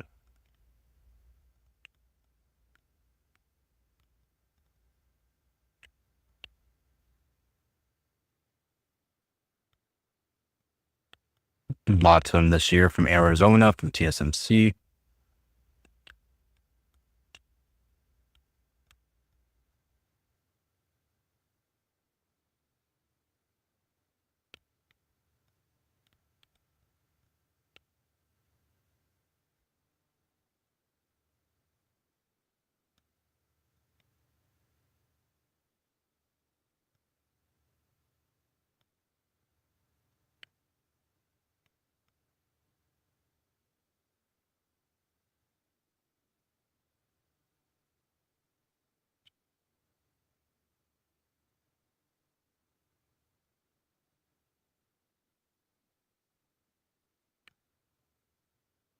Yeah, all messages could be live.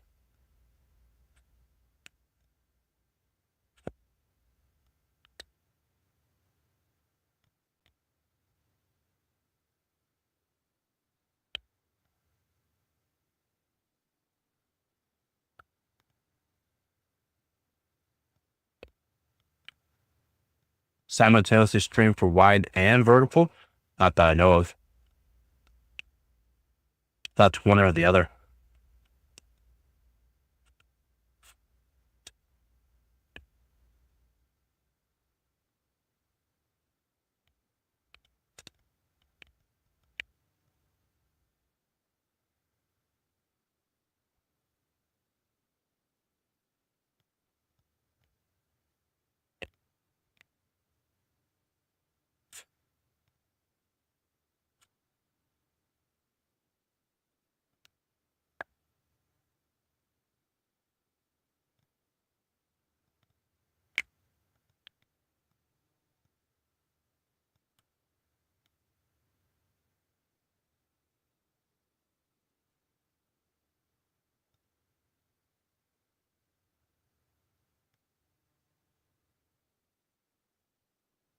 Mm-hmm. Yeah, it would have to be on two completely different channels.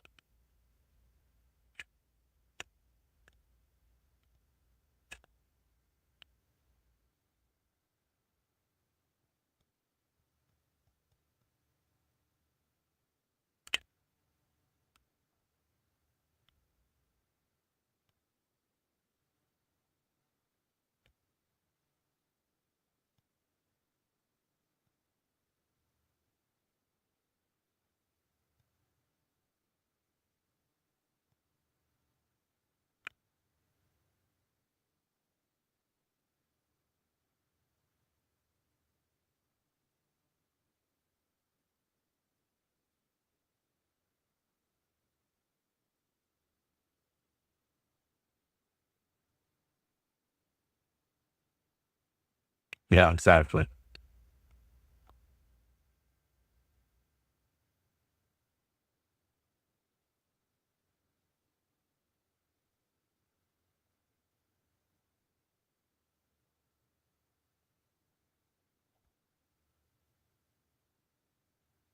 And you can do vertical and horizontal. How do you set that up? Are you using a phone though? Are you using a phone for your streaming? It's the streaming software.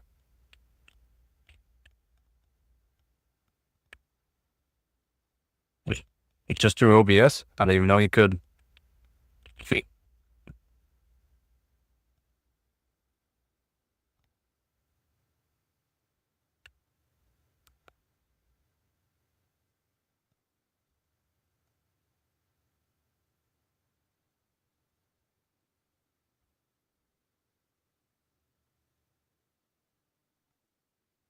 All right. Yeah, I didn't even know you could. I didn't even know you could.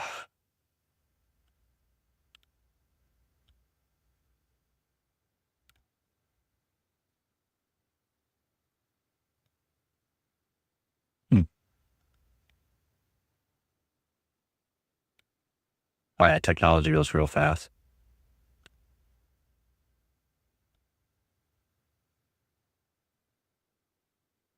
Yeah, but you get viewers from phones and on PCs or TVs too, so maybe too bad.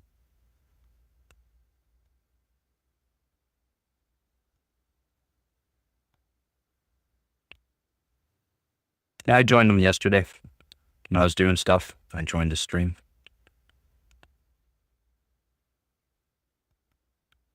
Is install a new SSD, get it all set up, transferring the old operating system over.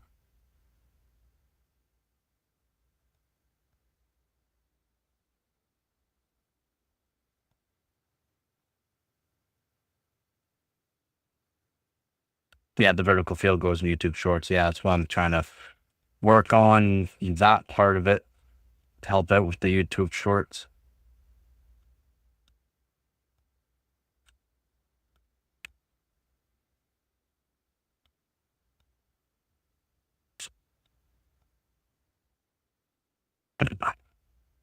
He has some sweetener in this thing. He's some sweetener.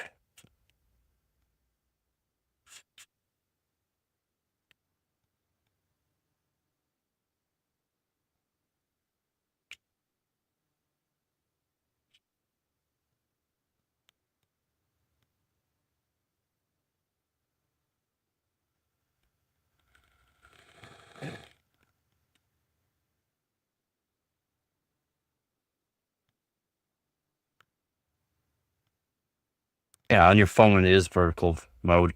I can switch it. I can switch my camera and that's vertical mode for doing that kind of stuff. But I didn't know OBS did it.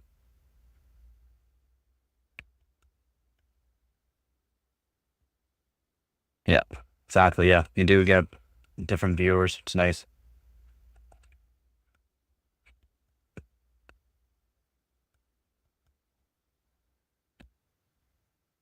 For $137 CAD, if you can find a 1070, that's about it.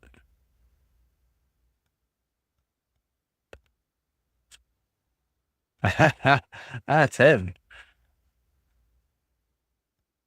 Yeah, yeah. In your area, for 200 CAD, you can get a 1080 in my area.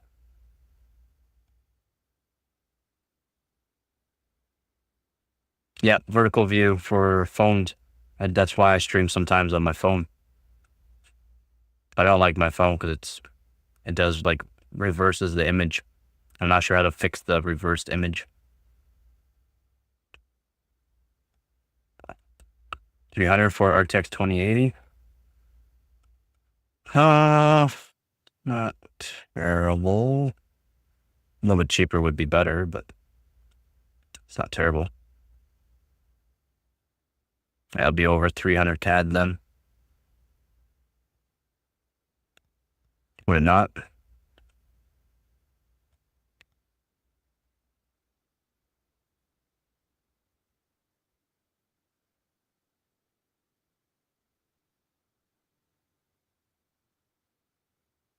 300K in your area. I mean, it's still crazy how much the 20 series are going for. It is. It's actually wild how much they're still going for. Wild in my opinion.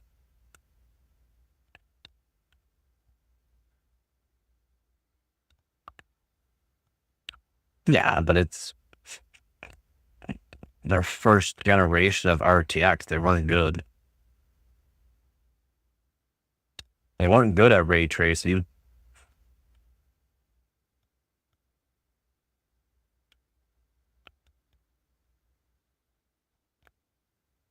It says RTX, it must be good. Nope. It does not mean it's good. And look at the 4060.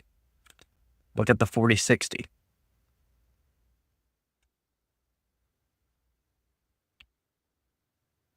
I guess so. I guess so. Still brutal.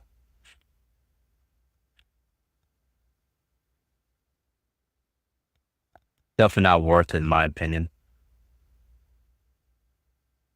Just go with the 30 series or above the 20 series. If you get like a 2080 Ti, they're not half bad.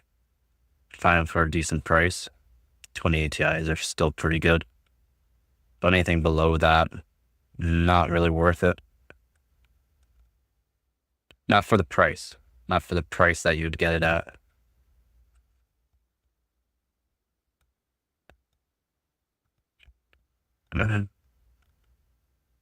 Oh, so hot. Hot, hot, hot. Everybody. We know it. Hot, hot, hot.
Oh,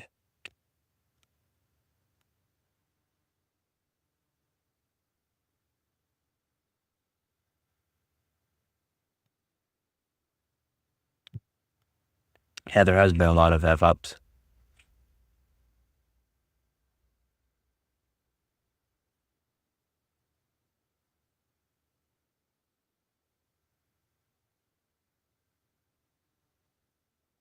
Yep, that would be 600K, 10 or 57 Ti. Yep. Be a beast of a system.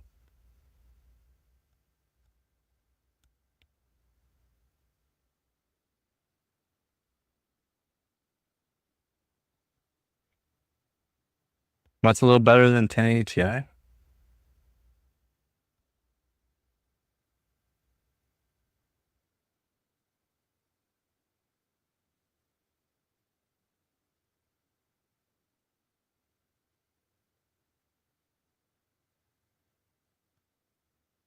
What's my advice on Intel's? Intel's what? Intel's what?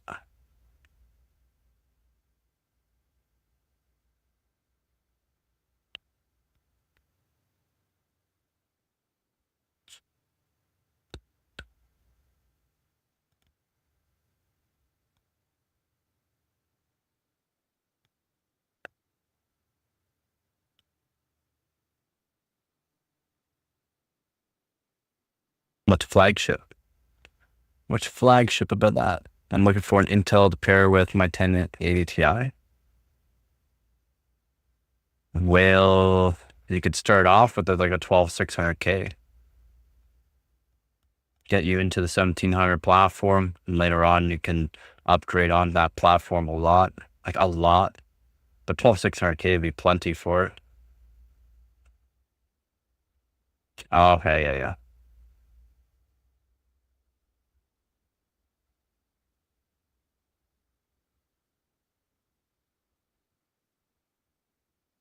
Did you say 12400K?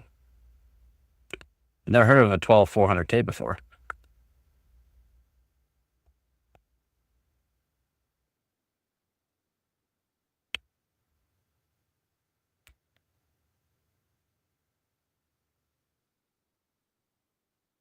Yeah, 12400F, 12400.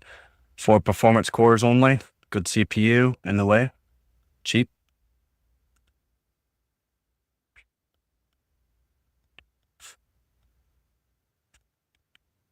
Yeah, it definitely was good having more CUDA cores. Does help a lot.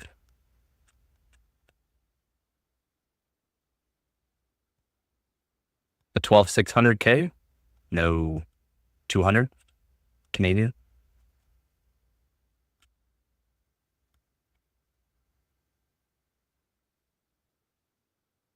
200 Canadian, get 12600. You can probably find a 13600K for around that price.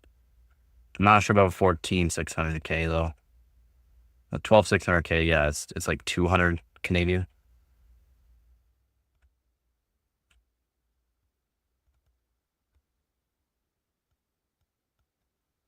I've done a bunch of tests too. I've done testing games with 12600K, 1080 Ti. If you want to go check them out, Patrick, check out the frames.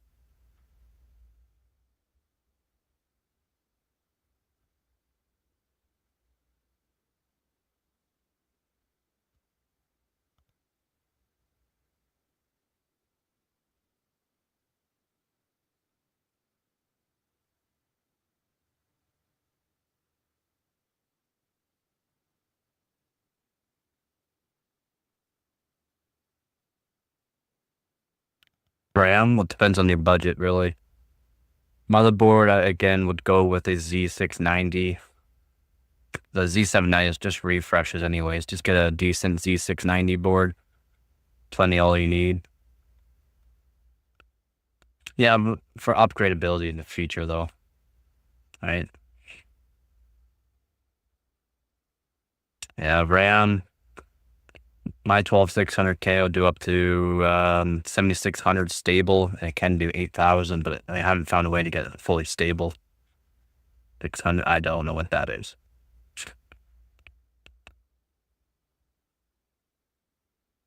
You can easily get a 6400, 6800 kit working on a lot of Z690 boards.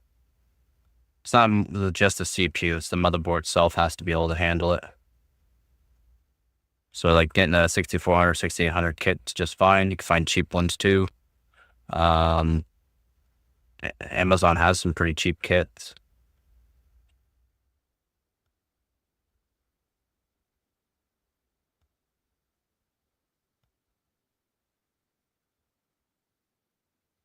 Again, it's always just find a Z690 because then it's going to be able to handle a higher end CPU, just BIOS update, boom, done. Better CPU. Unless it already has the BIOS update done for 13th and 14th gen.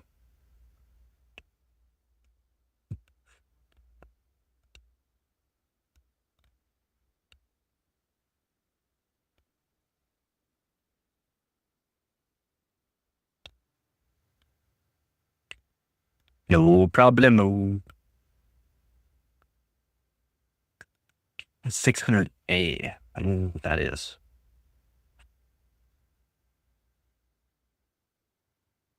It's got the new power supply.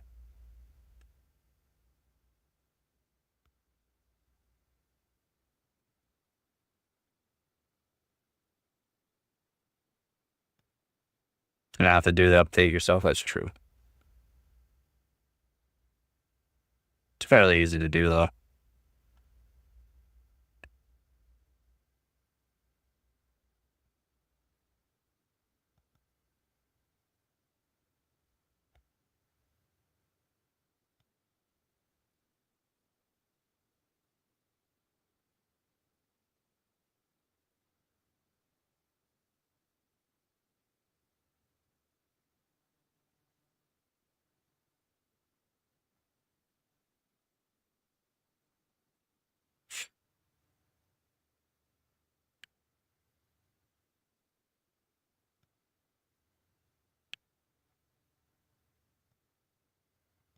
Yeah, generally you could do even without a BIOS update, things should just work. But having the BIOS update to the latest one's generally good. Generally,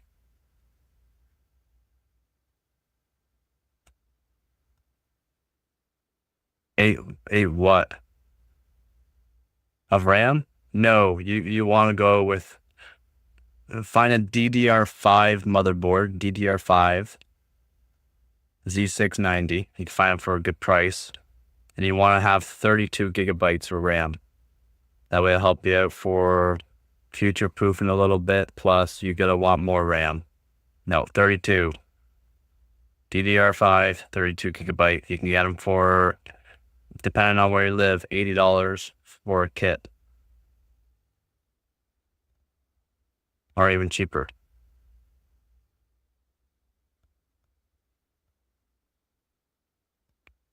Yep, you run 16, but you can use more. You can use more. It will use more.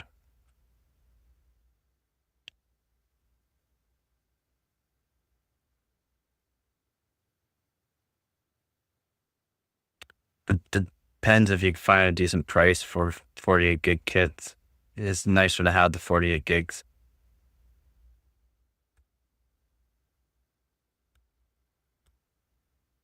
The Vipers are 89, the Patriot Vipers for 32 gig kit.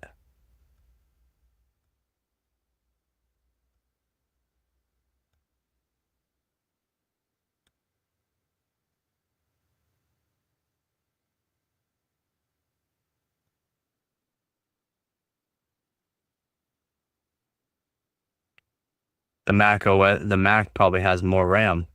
That's all.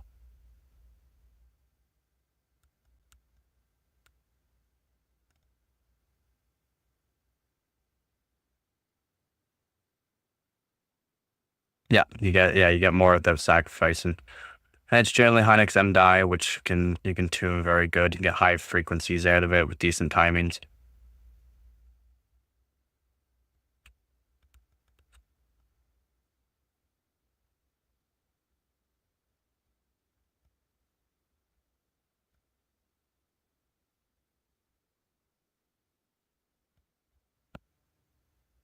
Wouldn't it have its own editing software? It's basically made for Mac, so it's optimized for Mac, right? Pretty sure. It's probably really optimized for it. Most pro use Mac, I would hope. I hope the Mac is uses Mac. But what is its edit? I don't know what it uses for its editing software. I know they're designed with editing with them. I'm not sure what it uses. Oh, it uses Photoshop. Oh.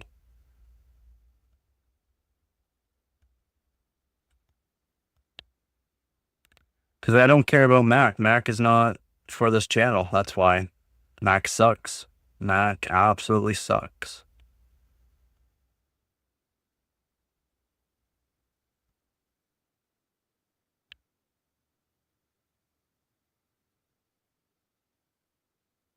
Yeah, but proprietary costs a fortune to fix up if something goes wrong. List goes on and on and on how bad Mac is. Just overspending for the looks. There's no good functionality. I guess, yeah, it's a business expense, but you can do a business expense and have a cheaper system that does better than Mac on PC.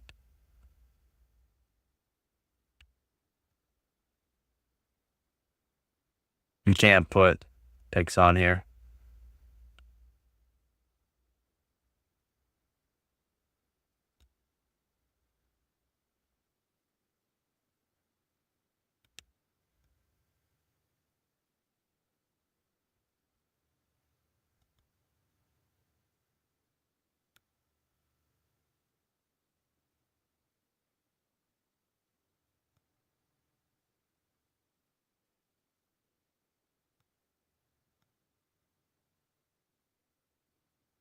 I guess.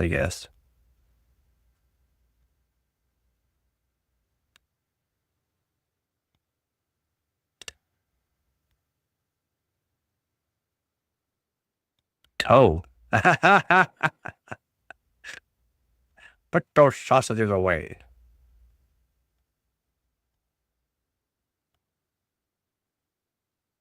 Such perfect little fingerprint. Mine don't look like that. Mine's all shredded up.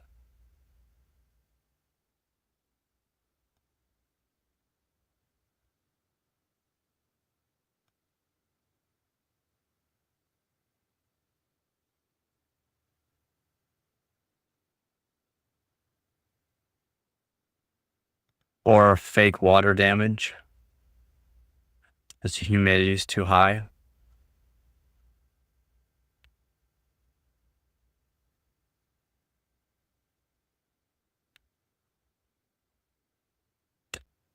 The warranty's void. Why? Because of water damage. What?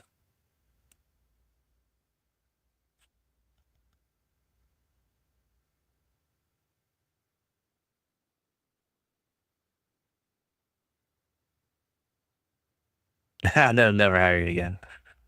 Yep, tech fingers, yep. You got that right.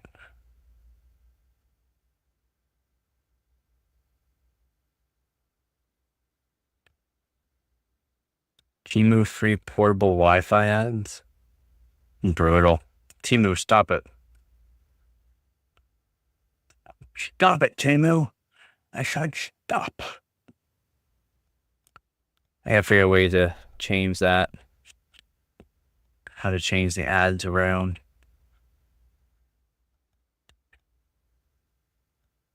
Oh, look, he got his first base salary increase since 2005. A raise of 49%? What? Well, he's happy. That leather jacket is going to be a leather jacket for a very long time. It's going to be even shinier next year.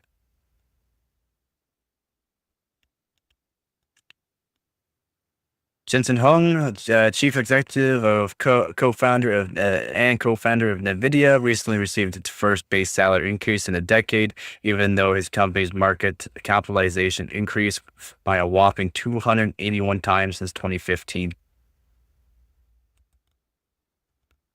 NVIDIA's market capitalization increased from 10.47 billion in late January 2025 to 2.94 trillion in early February 2024.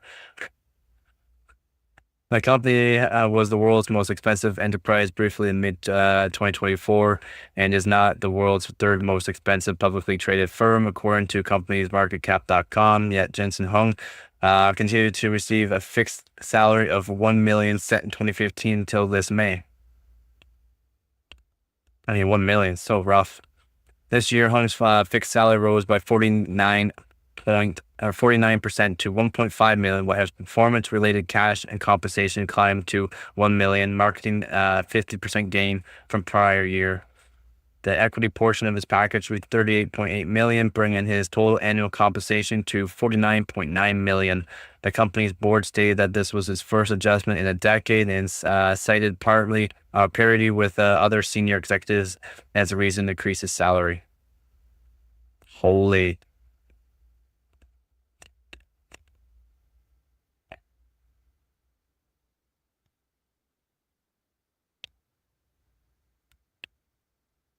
I've never used Temu.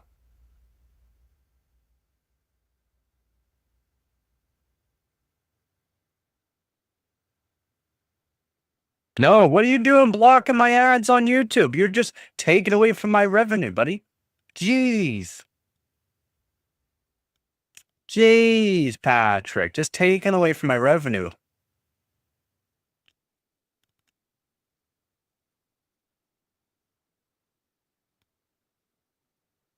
I make my old router Wi-Fi extender. I mean, if you can, why not?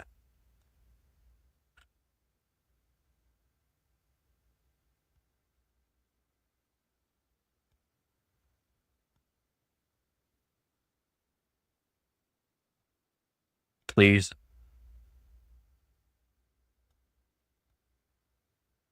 Does help a lot, especially if you're a YouTube, if you use YouTube, was it your Prime?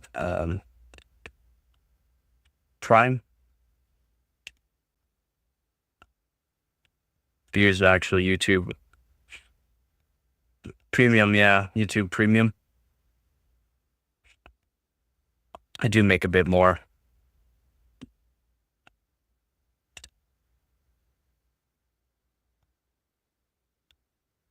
You can skip the ads. It's not like you have to watch them. I mean, yeah, just having you see the ads is what makes me money.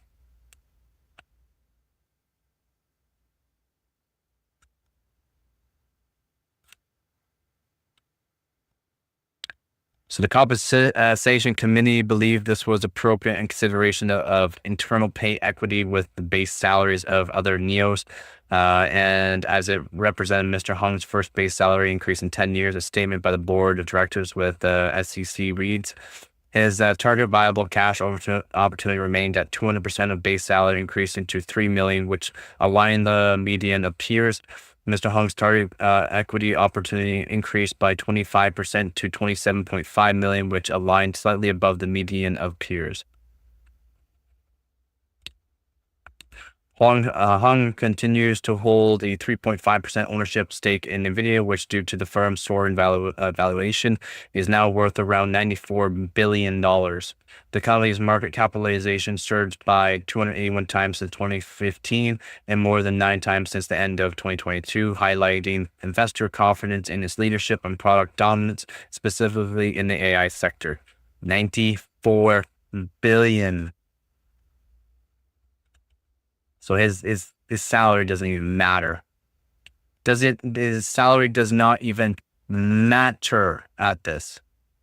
These additional costs are part of a broader trend among tech executives receiving non-cash compensation for security and logistical needs. For example, Alphabet disclosed that it spent $8.27 million on personal security and travel for CEO Sundar Pichai in the same time frame, marking a 22% increase over the prior year, reports Quartz.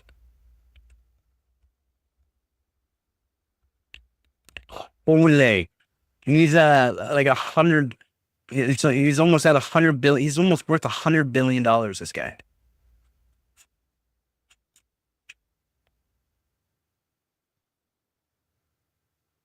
Yeah, for no ads, it's perfect. Okay.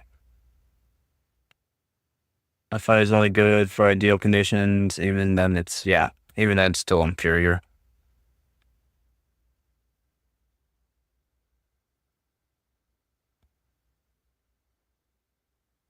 You shouldn't get any ads on my Discord channel, to be honest. There shouldn't be any at all.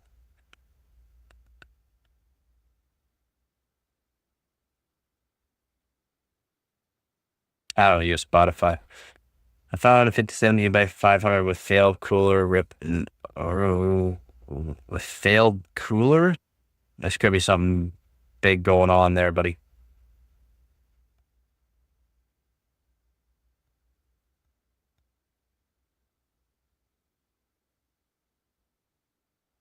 Yeah, in the link description, get Discord channel. About 100 members now in there, almost 100 members. That's some pretty cool stuff, some pretty cool setups. Just be respectful, that's all I say.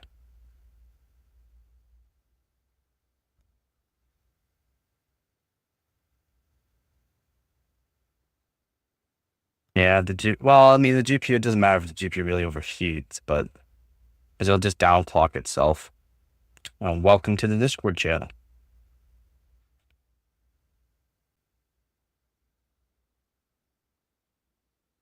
Yeah, but the failed cooler, what's wrong with the cooler?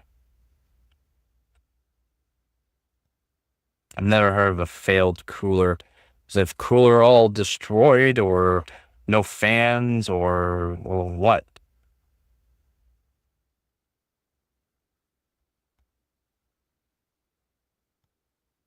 It's hard to take a chance on something like that for $500. If you don't know how to fix up a car, then it's kind of not worth it. Not worth the chance. I've never heard of a failed cooler. And generally all air cooled, all the water cooled are 5080s and 5090s. Fans are not responding. Might have to replace them, but fan header could be burnt out on it somehow. Somehow. Don't know how, but could.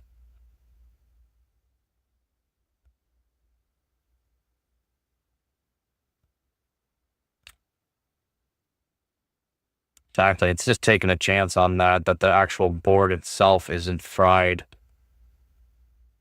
That's what I say on that.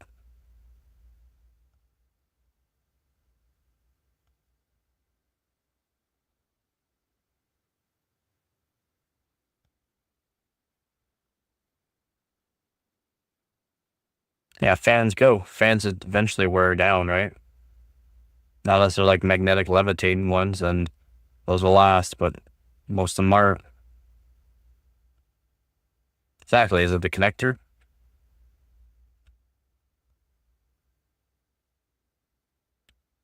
Yeah, if it wasn't pasted correctly, things could be wrong. Again, even if let's say it wasn't pasted correctly due to the fact of how the thermal boost in that works on them, it'll just keep down clocking the card. If it's showing that it works fine, well then fans can cost you $65 for 3 to $100 roughly.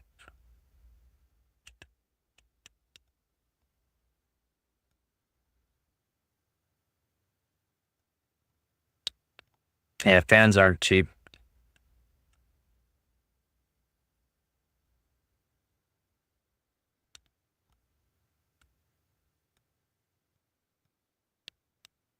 I hear idle. That, even on idle, on idle, all the new cards don't have fan spinning. So it'll be around 40 degrees or 43 degrees Celsius before fan starts spinning up. Due to the fact the coolers are so beefy nowadays, they can handle the idle temps. As soon as there's a load, though, fans will start spinning up.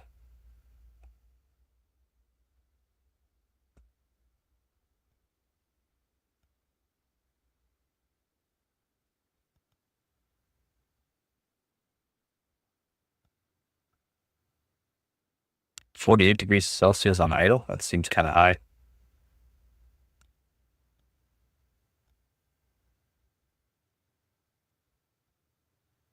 Yeah, you take apart the card, repaste it, do the fans at the same time, make sure that they're working. SD1, 53, if I don't use custom fan curve. Seems kind of high. I literally use 50% of my GPU power while I'm streaming, and I'm at 50, right around 50, at 55% fan speed.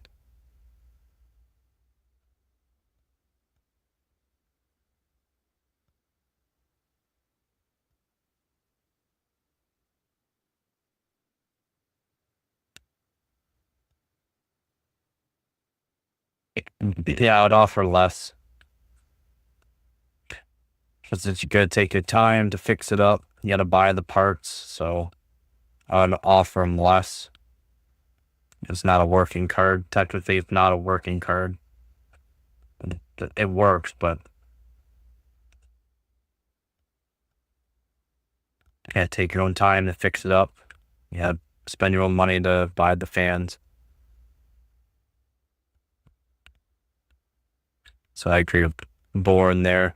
Definitely, or low bottom on that.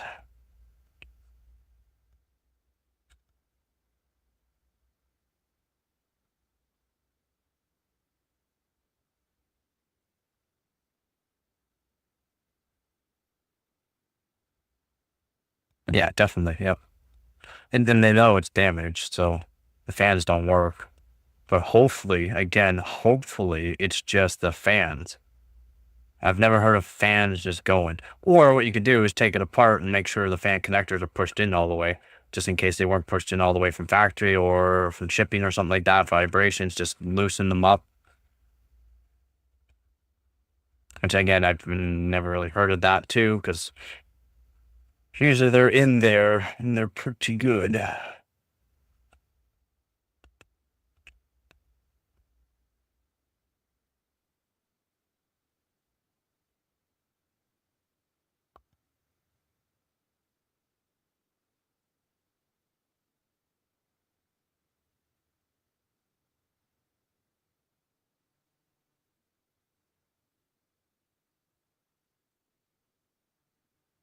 Yeah, you can overvolt them on the 12 volt and the ground pins. Yeah, you can overvolt them. Does not mean it's gonna help you.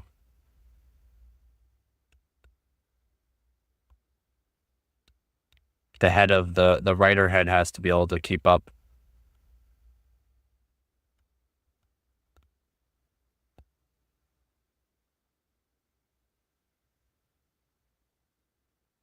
No, like I said, it won't, because the writing head would have to keep up.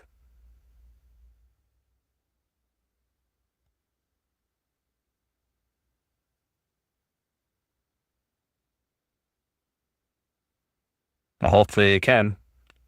If you need help round some stuff, take some pictures as you go, put it on the Discord channel. Again, it could just be connectors itself, so you might not even have to order fans. So you can always check things out.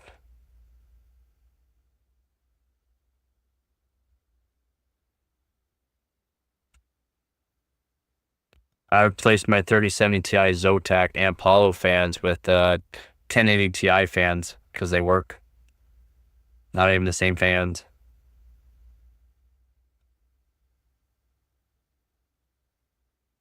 You kind of gotta know what you're doing though. Make sure you're getting the right wires, because the Zotac has 3 wires while the EVGA fans have 4.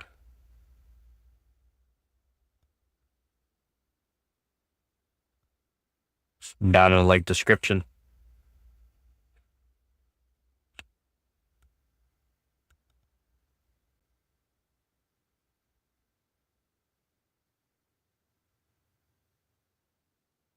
Your 1080 has a single fan? Oh, yours is a blow. You got the blower style. Yeah, they run hot. They run real hot.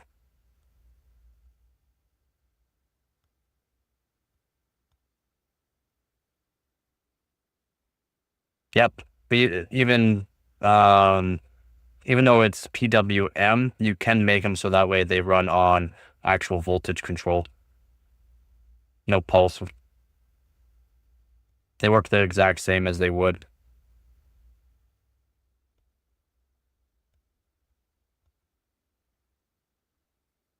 Yeah, I got pictures.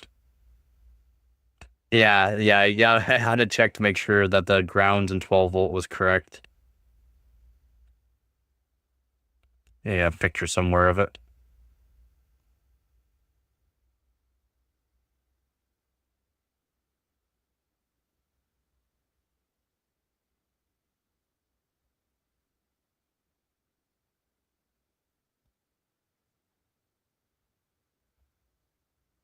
Where is it?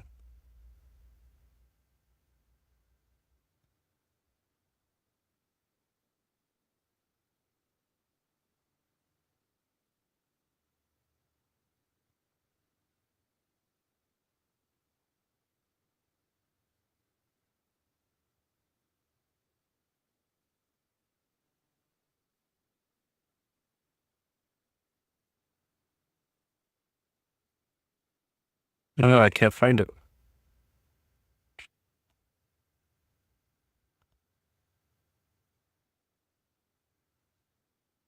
Yeah. Well, the blower styles run hot. That's hot. My card will only hit about 60 degrees Celsius, maybe 65, and then the 2 other fans will spin up and it'll keep it down around 55. Because the blower styles just run hot. That's all.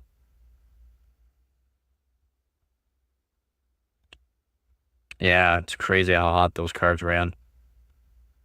Still not bad.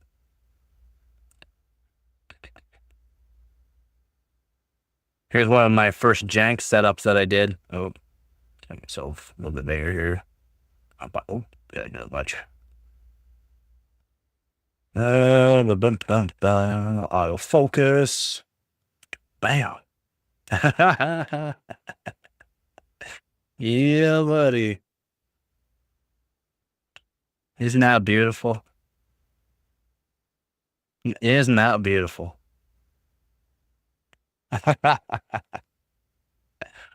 Yeah, 5080 custom water loop. I used an AIO. The reservoir is that yellow container that you see. The cooler with the fans made it so that way it kept the VRMs cool.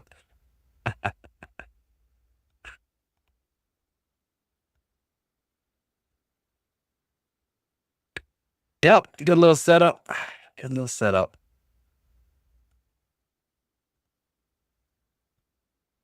It was, yeah. It was a true masterpiece. Uh, I cannot find the picture of my 3070 though. 3070 Ti, I mean. Trying to find it. Trying to find pictures of my 20 Super. Odd.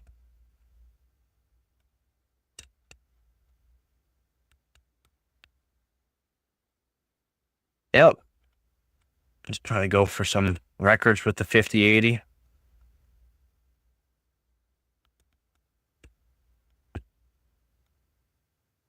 Yeah, if it's working still for you, then that's all that matters, right? You can always upgrade in the future. So I've recently started playing a game called Ark Survival. It's made with Unreal Engine 5. Oh yeah, brutal. And I was wanting to get some more perspective on what GPU should I upgrade to? What's your budget?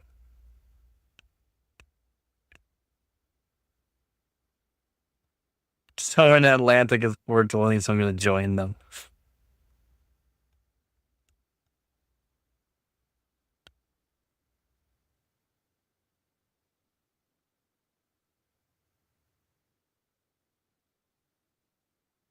No, whatever your display is, what your game gonna do, basically.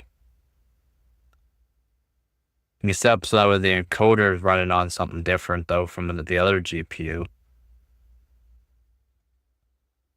2 to 300?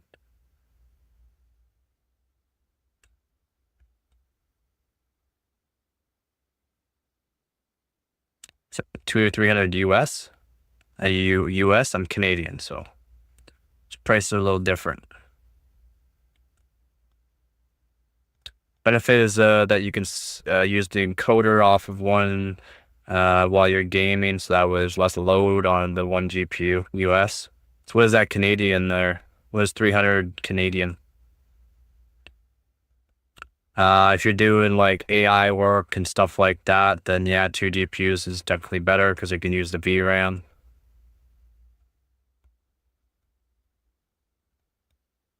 Yeah, what do you have right now? Around 415, yeah, that's what I was figuring, around 415. For 300? Well, man, that's a roughie. I mean, you could do a 6700 XT if you... 420 CAD? 420? Yeah, you could do a 6700 XT, but what's your CPU? What's your CPU?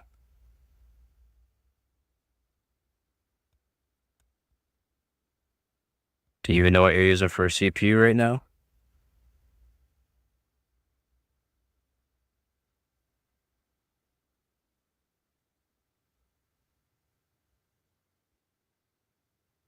I have the 5600 GT. Yeah, you can do a 6700 XT. You can find them used for around that price or cheaper. Yeah, I know what it is. Yeah, Ryzen 5600 GT. A little bit better than the 5600X in some cases. Yep. You could do 6700 XT for around that price. Goodbye. You're not really gonna find any NVIDIA GPUs that are... Yeah, it is better than 4060.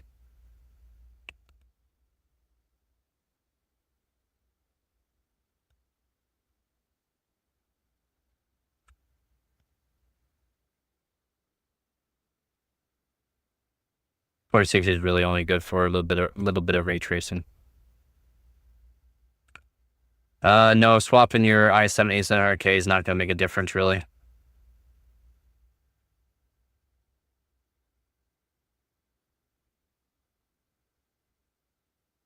$12 gigs. The 6700 XT has 12 gigs.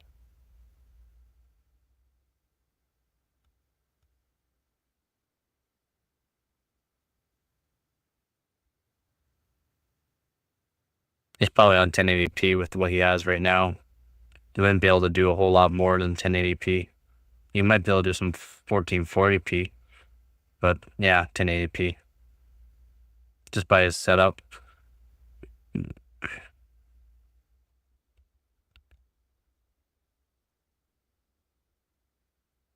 So yeah, 6700 XT would be a good choice.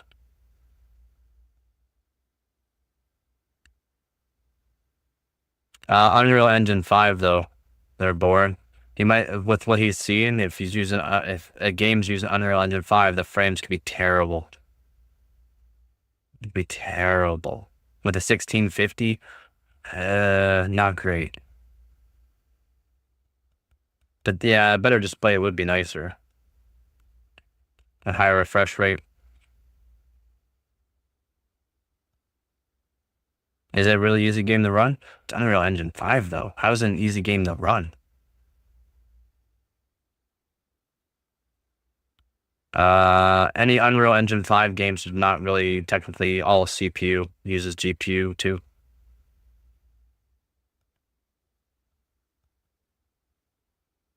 Well, what are the requirements it's saying? What's the minimum requirements? Or what's the recommended? Yeah, Unreal Engine 5 is generally a little bit more GPU dependent. Very minimum.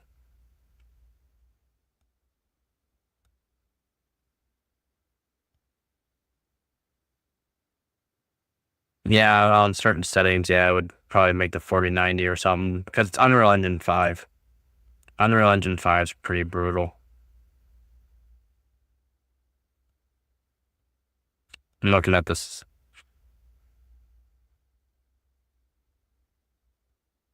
Ascended.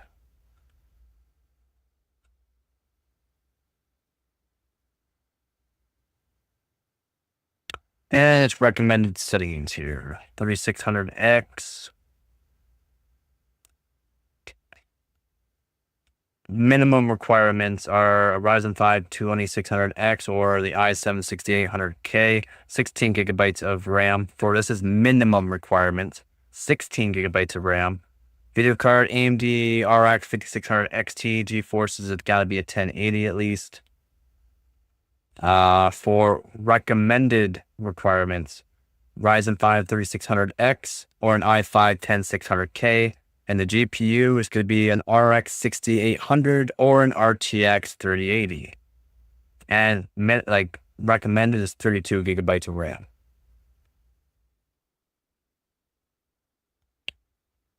So yeah, you're going to be with the 5600 GT that you have.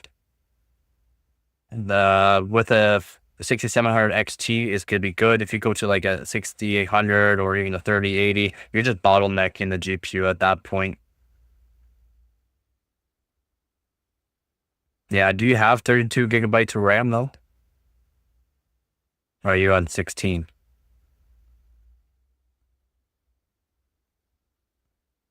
That's just recommended. That's just recommended requirements. That's just recommended.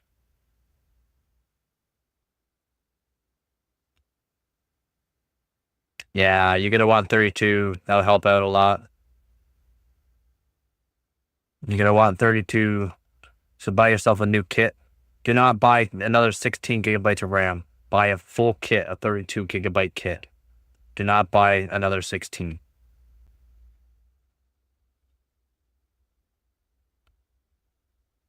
That is a pretty rough game though, holy moly.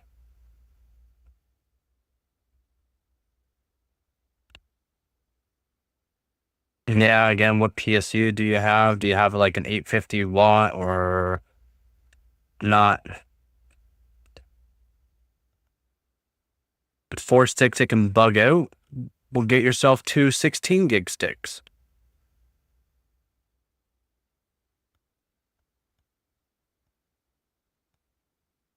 650 watt. Yeah, 6700 XTB, no problem with that. Pair it up then.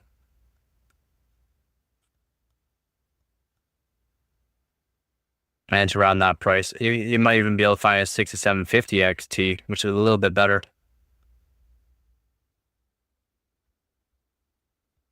700 watt. I generally recommend 850 watts for most people though. Yeah, exactly. Board. Yeah, 2 sticks and 2 sticks just for gaming.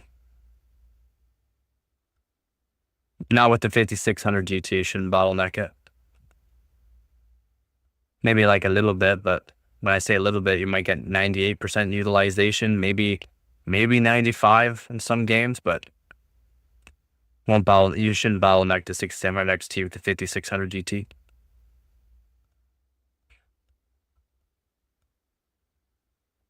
Yeah, 850 watts are generally what I recommend just for compatibility for later on. If you upgrade GPU, you don't have to worry about it. Upgrade CPU, you don't have to worry about your power supply rail not being able to supply enough. You'll think it's your PC, but it's actually your power supply.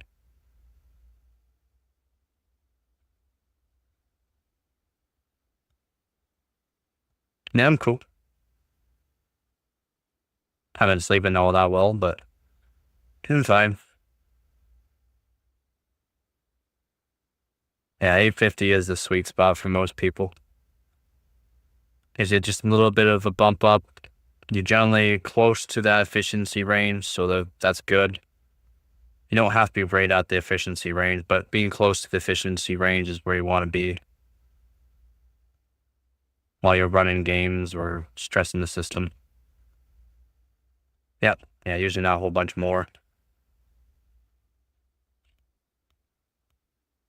Yeah, well, 8350 is a little old, buddy. It's a little old. The bulldozer's a little old, buddy.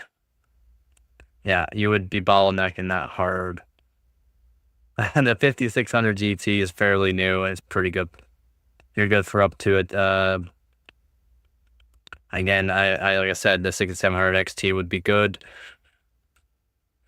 Maybe a 3070. I think it won't bottleneck a 3070 if I can remember correctly. Give me one sec.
Bottleneck 3070. Yeah.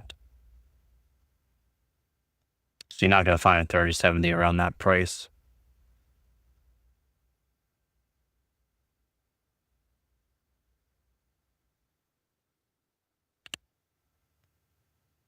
Yeah, I mean it would be all right with 3070, 6700 XT. Wouldn't really go above those though. Yep, you can use software. Hardware monitor is what I generally tell people to download. Hardware monitor, just due to the fact it is a little bit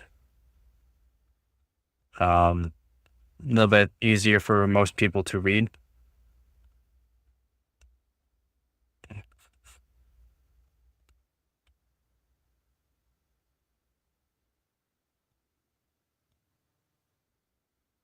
Yeah, and you just search up what the TDP is.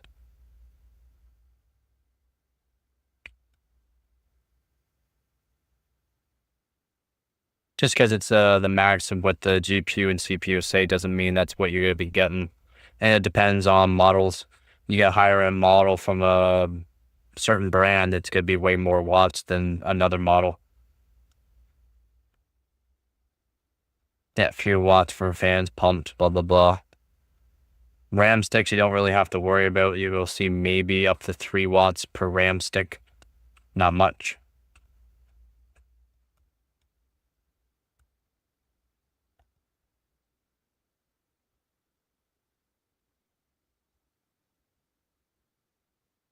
But yeah, you can calculate just by what you have.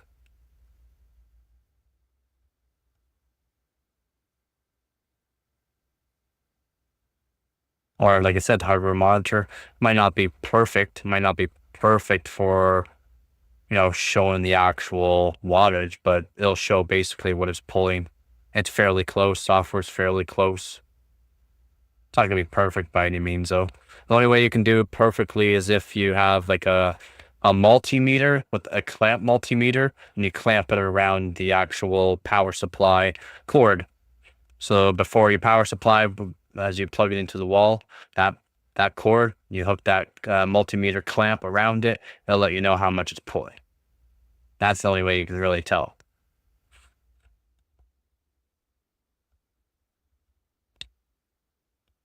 Yeah, A50 is gonna be, A50 is just a recommended. That's why I recommend a lot of people that if they're going to be going with like a 3090, 4090, 5090, I recommend a higher power supply. Like a 3090, I'll recommend 1100 to 1200. If you go with like 4090, 59 or 5090 is holy, like some games up to 640 watts, absolutely mind blowing. Some games like 580, but some games are up to 640 watts on 5090. So I try to recommend them somewhere like the 1300 to 1600 range, depending on CPU.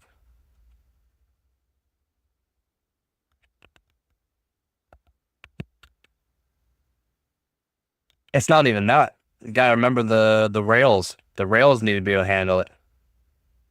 It is the same amount of power on 5090. Really is.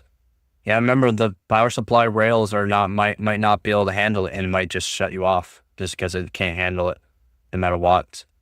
So an 850 for 30 or for a 90 series, it's not my recommended because the power supply could just turn off and like, I ain't doing that.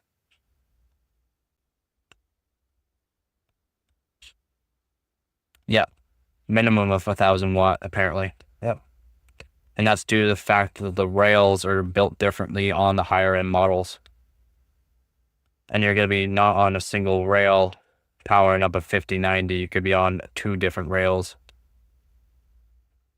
Or if, like, let's say you're using a 12-volt high power connector, you have to make sure it has a 12-volt high power connector into it.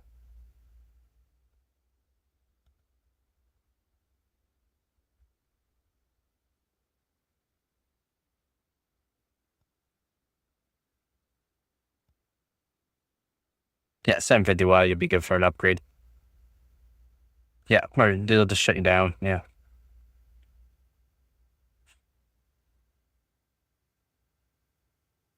Yeah.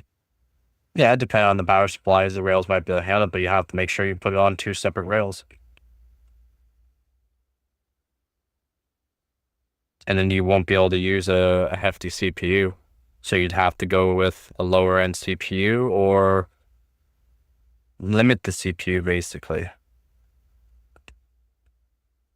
And, hot, cold temps too. As soon as the power supply starts heating up, that can cause more issues. It's not good for your power supply for one. Two, it's not good for your GPU motherboard to be able to handle unstable voltages. And that's what happens when temperatures rise on power supplies. Start feeding in just not clean voltage, which is not good.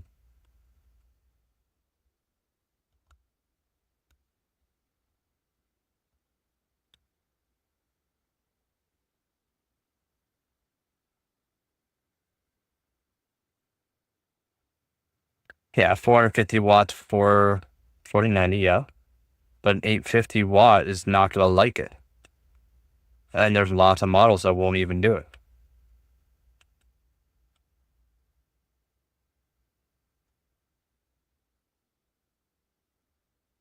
Yeah, PSUs would get hot. They'll just stay higher temperature. Due to the fact there's a lot of copper in the power supplies that retain a lot of heat.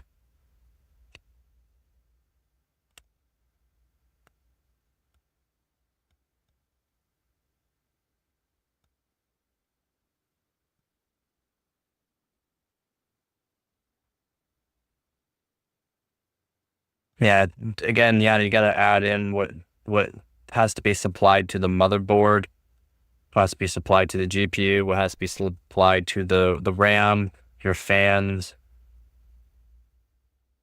and then you gotta give it an extra 20%.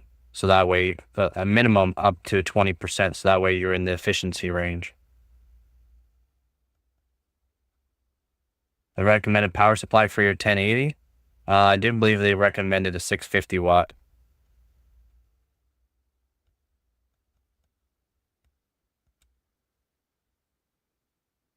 500 to 650 watt. I would recommend a 650 watt. Just in case you upgrade your CPU or something along the way. You have an older CPU that draws a lot of power.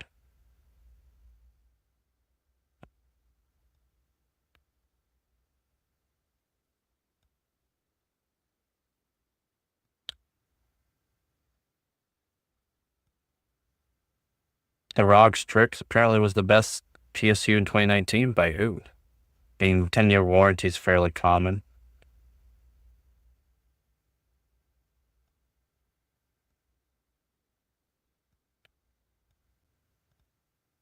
It's gonna be hot for sure. Power supplies get hot.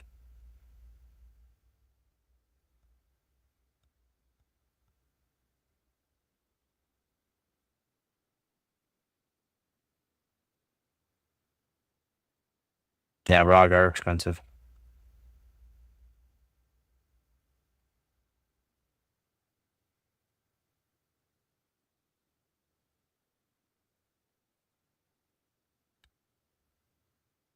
Oh yeah. Yes, yeah. 700 is perfectly fine for a 1080 and a beefy CPU if you wanted. All the fans really. You don't have to really worry about much with a 700 watt power supply.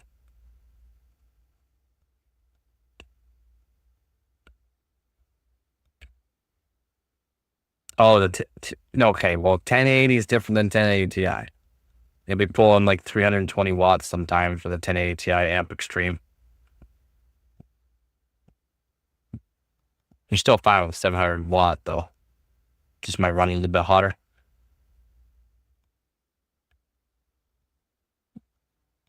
It says on the box. It says on the box, guys. This was the best. Yeah, everything was a space heater.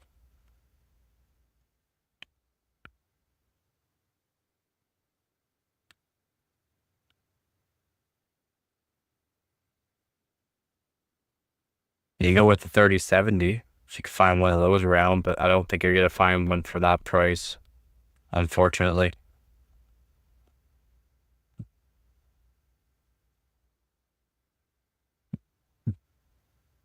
You might be able to find one for around that price, to be honest, but you'd have to look.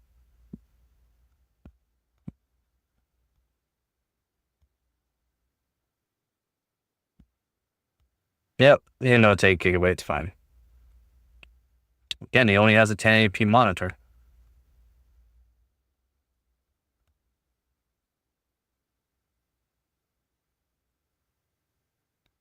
And you can get the box. Oh, I like to make sure I get the boxes if I buy anything used.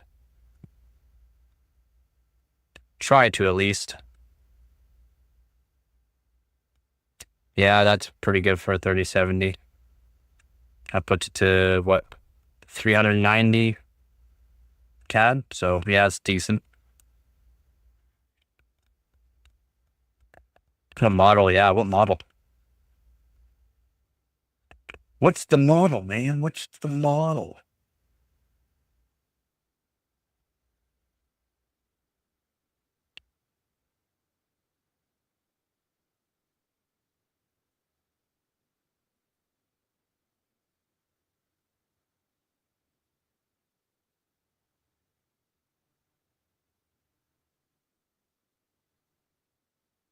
No, it doesn't say.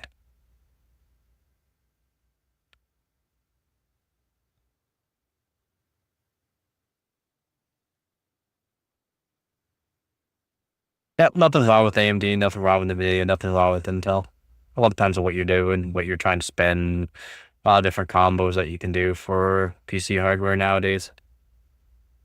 Yeah. How would one overvolt it and be able to check the region right? You have to hook up a voltage controller. You yourself probably wouldn't be able to do it there, bud. Sorry. You need to hook up a voltage controller to the 12 volt ground, to the 12 volt, and then to the ground. So that way you would have to splice into the wires, basically. Yeah, you could try it. Yeah, you could technically figure out a way to do it. Yeah. You just have to splice into the actual power supply. Like, you'd have to power it. What games do I play? You'd have to power it from external. Instead of plugging in the SATA, you have to power it externally. No, I don't play Fortnite.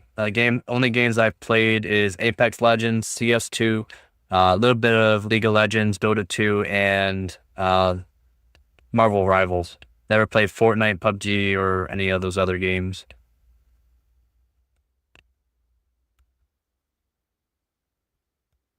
Yeah, you could. And I can't. I don't have a voltage. I don't have that. I don't have one of those machines. I don't have that kind of money.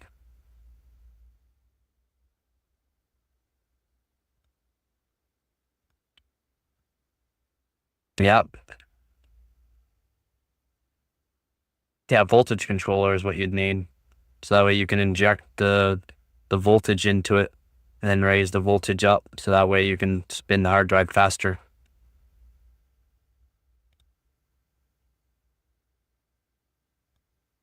My current setup, 3070 Ti, 13900K, 48 gigabytes of RAM on a Z690 Ursa Master.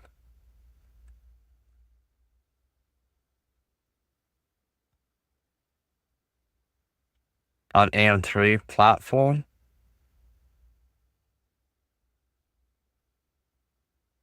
Probably 1080 Ti would be about max you can do. And even still, I think you'd bottleneck it. I would say 1060 max what you'd really want to do.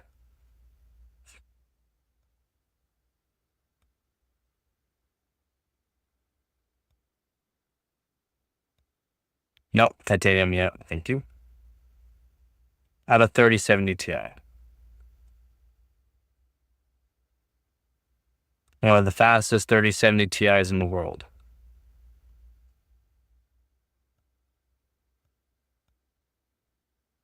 Got a bunch of records on it.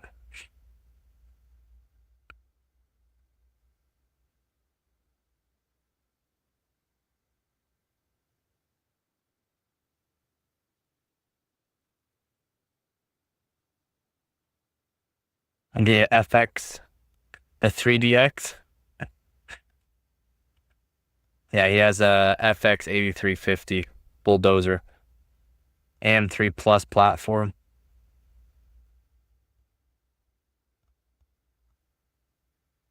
Which one's better? The 3070 Ti. Or 3070, sorry. 3070 is better than 3060 Ti. How much of an upgrade would a 1060 be for that? For the 8350? Depends on what he's coming from.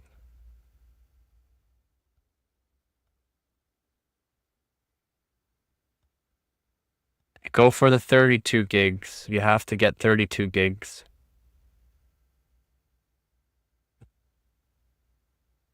Yeah, my 48 gigabyte kit was about 400 Canadian. Yeah, you have for my recommendations, it's always 32 gigs nowadays.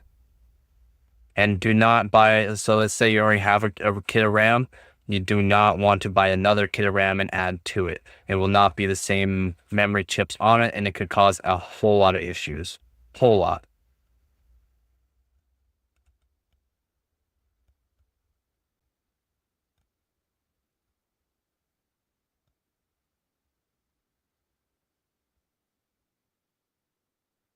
thought he already has a 1080 Ti.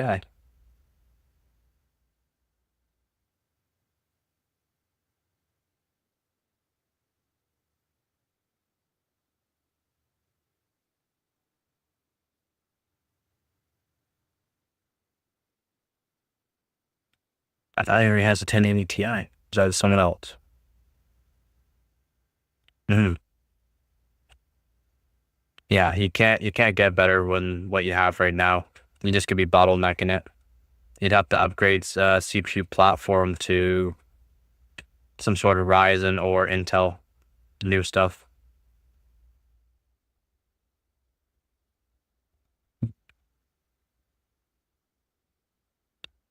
Don't notice any difference. You probably just don't notice any difference. So it will be a bit of a difference.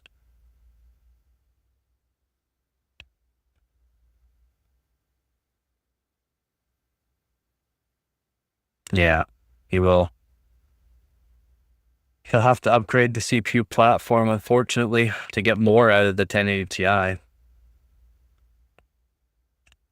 that's why I kind of recommend like 12600K. Gets you into the LJ 1700. They're good CPUs. Won't bottleneck 1080 Ti. Yep. See, I told you, I got pretty good memory on this kind of stuff. I already know what you had. Yep, 11 gig.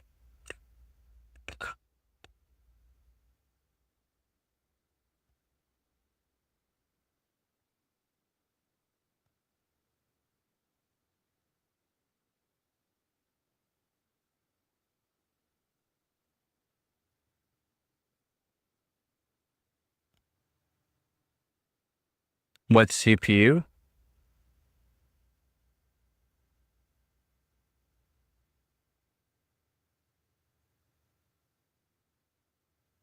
Well, I thought he had the 8700K. Yeah.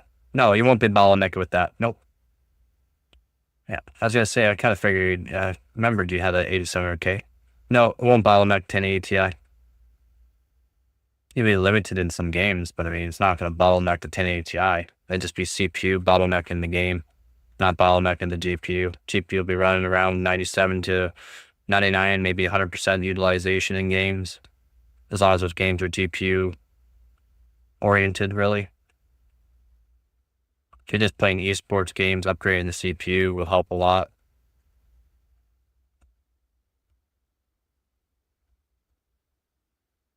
Again,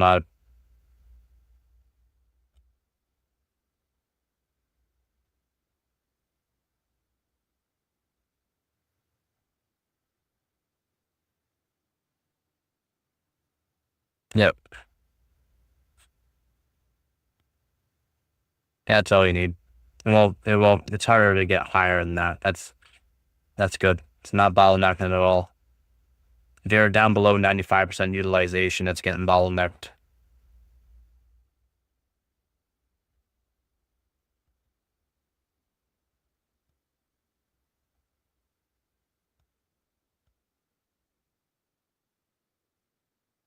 I don't know.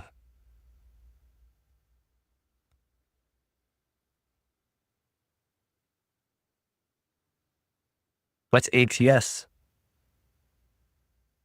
You guys are talking nonsense to me now. What's ATS?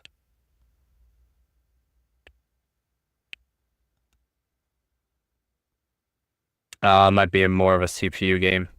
That's why. Probably more of a CPU game.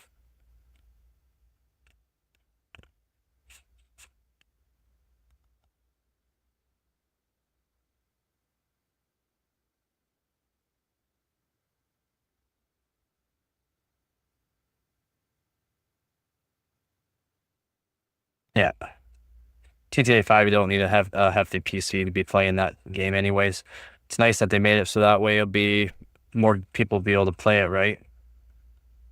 You don't need a hefty system for GTA 5. Yeah, locking the frames will prevent GPU to reach 100%. GPU's like, yeah, I don't have to work too hard anymore. I'll just relax. I'll just sit back and relax.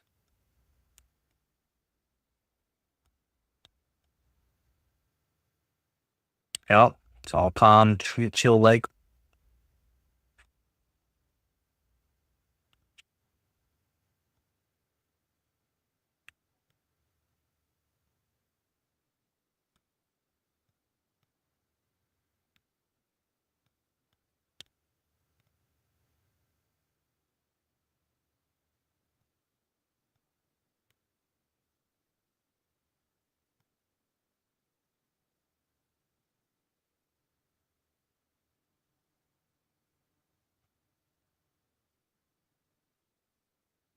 Yeah, games are.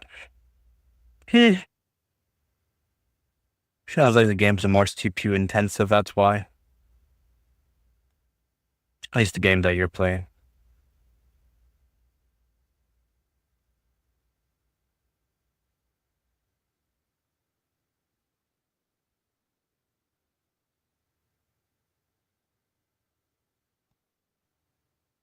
I hope you get your 3080 Ti, bud.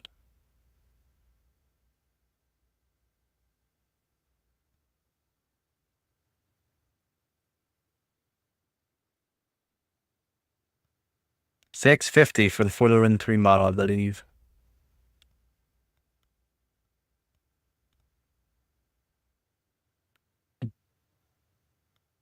Yep. Yeah, 650.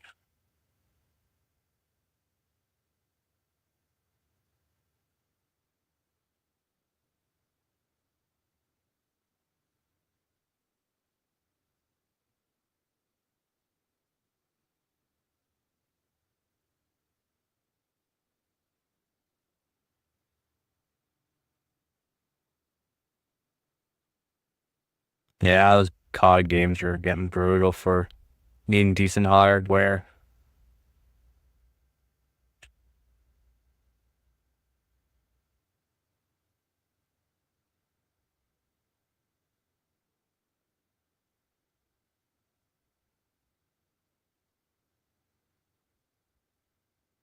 You'd have to go, like I said, with the 6700 XT or 6750 XT for that kind of up increase.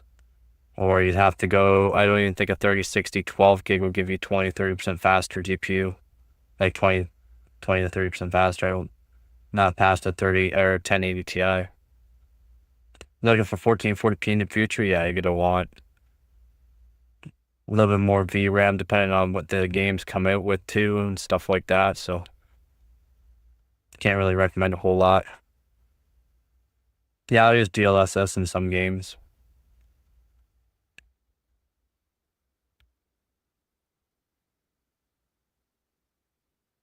Following games that supports it, right? Yeah, probably asking for an SSD because it's boot times will be faster. That's all.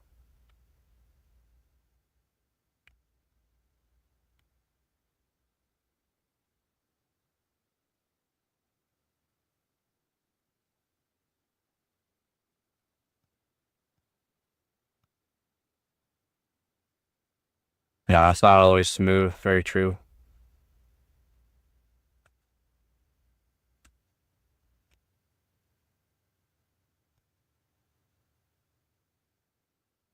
Thought you were getting your 3080 Ti.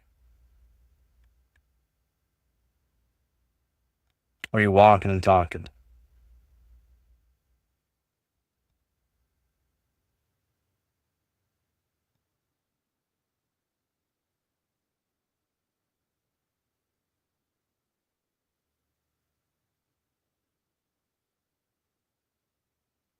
Oh, 30 minutes.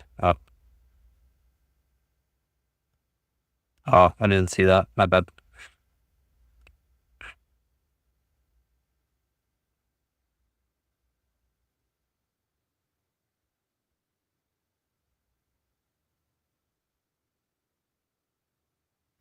It's hard to keep up the chat sometimes.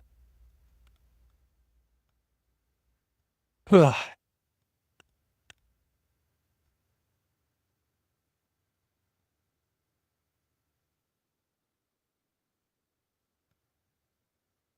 it's a good power supply. Seasonic makes some really good ones. Titaniums are really good. Cannot go wrong. That's for sure.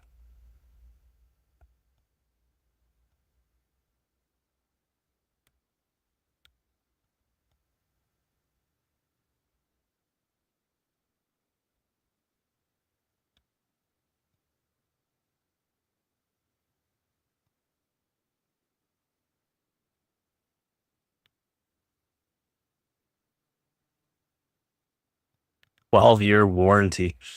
Holy. It's actually really good. 12-year warranty? That's insane. That's insane. A 12-year warranty on a power supply.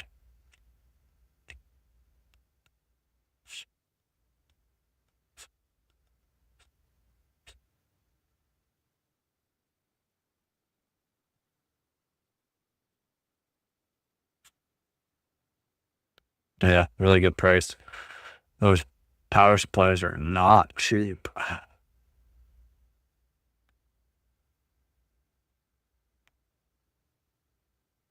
Not cheap at all.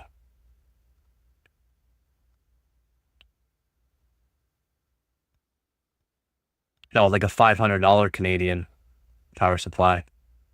After taxes, it's $500. It's like 400, right around 450. Well, 430, $450 PSU.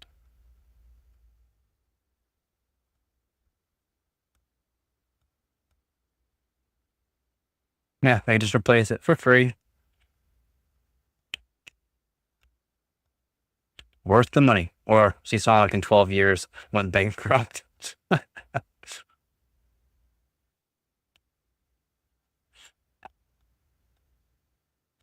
Yep, depends on how you're using them. They can last a long time if you keep them clean or not. That's why keeping your electronic clean will make them last a very long time. It's like a lot of people ask, but how do your 20-year-old GPUs and stuff like that still work? Keep them clean. Fix up components that are going in it.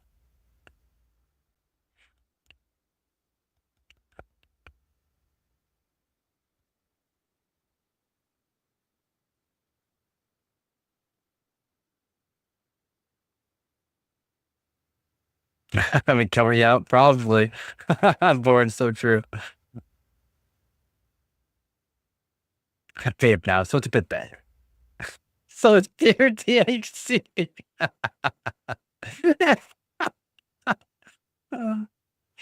Yeah, I was gonna say you clean your PC. That's just the fans and that. I mean, I wash my stuff. I wash my stuff. That's what I use. That's how I clean my stuff. I wash them.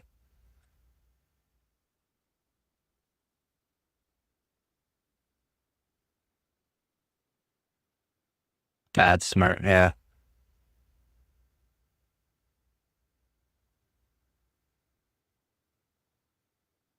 Doesn't stick as much, he says.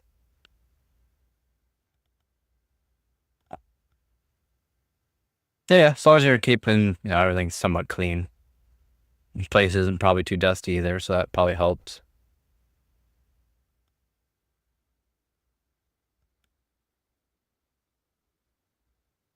The walls aren't yellow anymore, he says. I haven't seen a color change in a while. Things are getting better.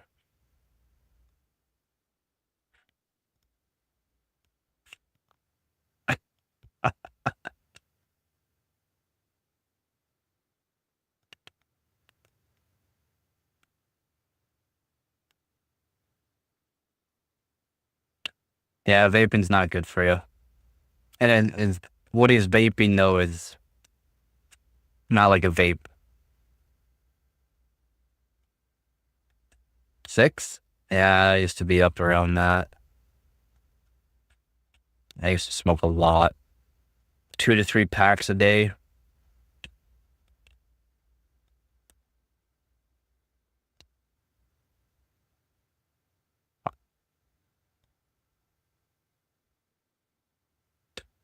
No, thank you.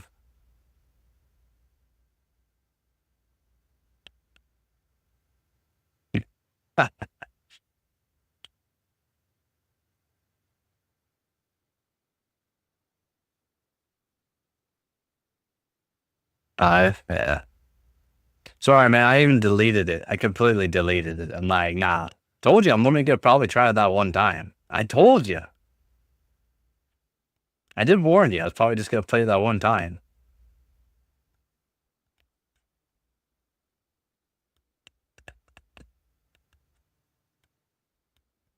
No, your computer hated you. Your computer literally hated you. Yeah, or your hat. Just hated you in general. Did you not see the choke? It tried to desolder itself.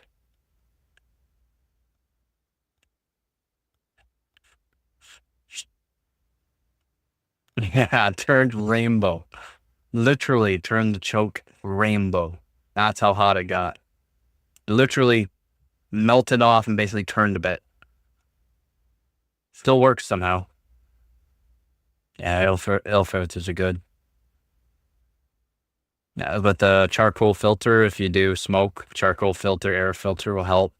Again, PC components do not like smoke at all, or dust, or hairs, or grease. Yeah, yeah, smoke's brutal, brutal.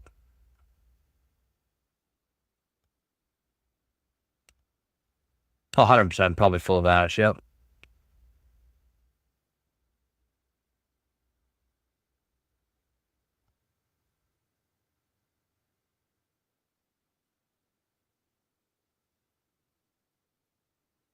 Yeah, and oil,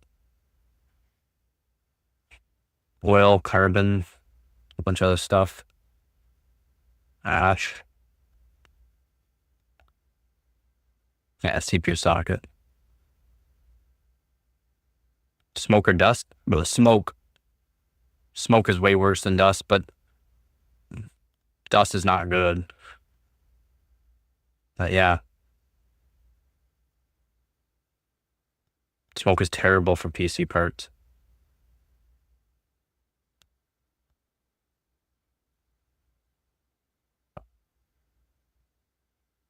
Yeah, does help again if you have a filter. Yeah, have you looked at that PC, Dan? Is brutal.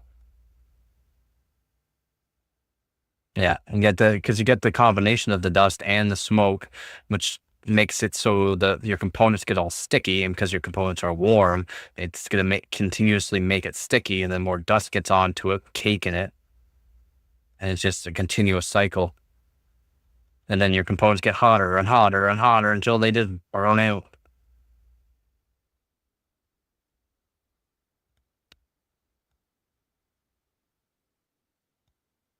Yeah, CPU coolers can get a little rusty in that. A lot of components just get rusty on them.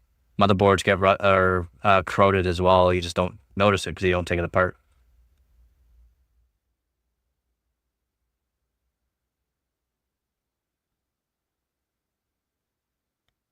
Yeah. And again, yeah, because the heat continuously keeps it sticky. Dust keeps going onto it. Smoke hits again. Continuously makes it sticky. It's a continuous cycle. And your components just get hotter and hotter. It's brutal. Yeah, until they turn rainbow. Yep. Yep. A lot of humidity. Any places that have high humidity. Oh, smoke is horrible. Horrible for PC components.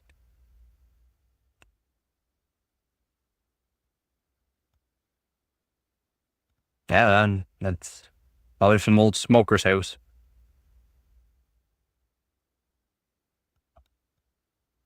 Yep. Yep. You got that salty humidity. Brutal. Brutal in parts.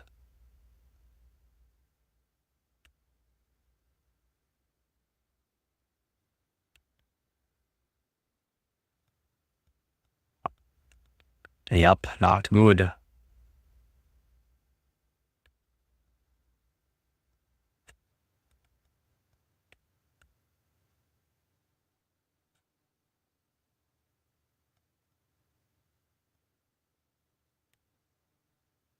Not people use their hardware for a long time, man. Some people don't play a whole lot of games in that with it, or they play the older games still, so they have the older hardware. Never upgraded. Could have been in use until you basically got it.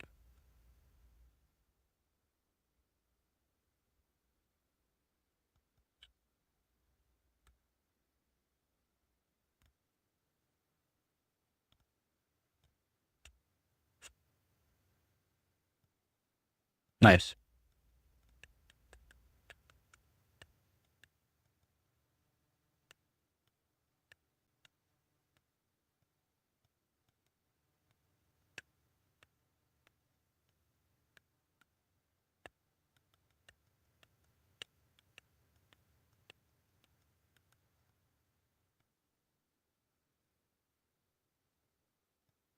because they're old coolers and not really worth it.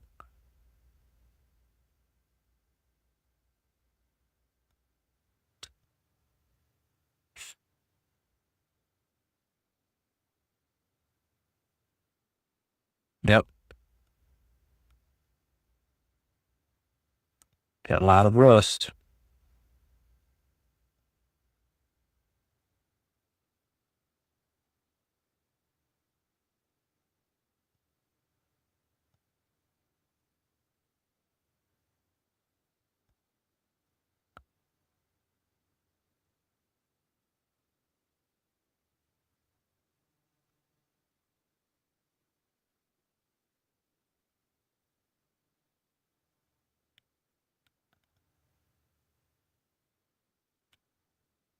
Yeah, 8 heat pipes is a lot. Really is. It really is a lot of pipes.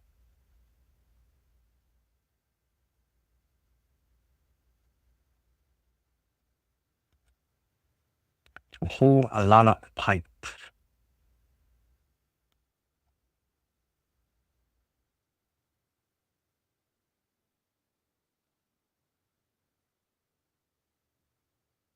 Yeah, it's kind of inefficient. Yep.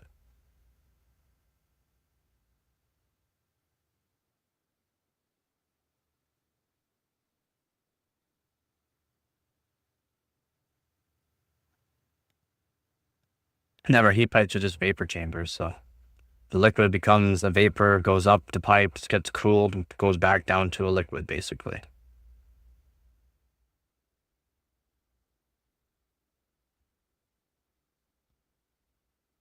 Yep. And it'll depend on the actual cooler.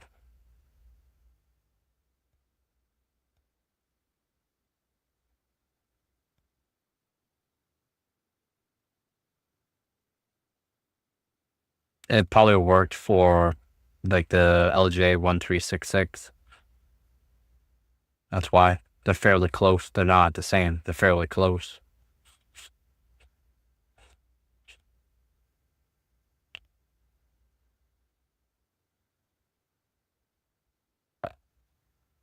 It's probably good for LJ 1366.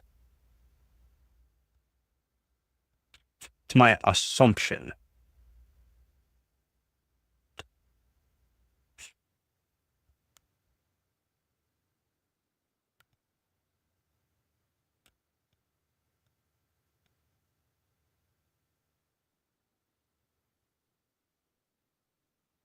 Yep.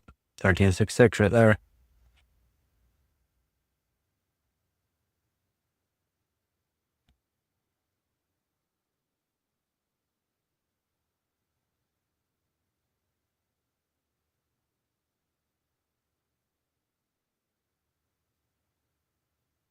The heat tubes are soldered?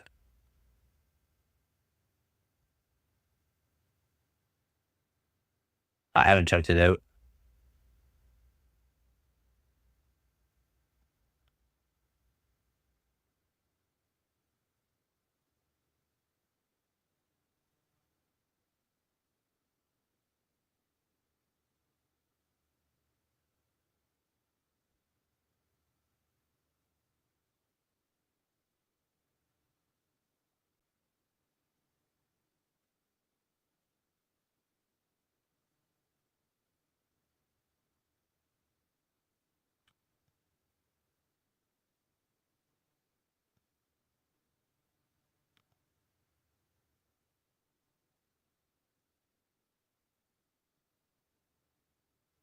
Oh, I should probably go grab some stuff.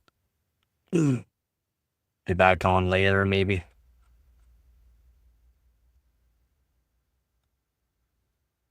I'll have to look up that Royal, though. I've never heard of it before, to be honest. What if it's any good? Royal Pretor?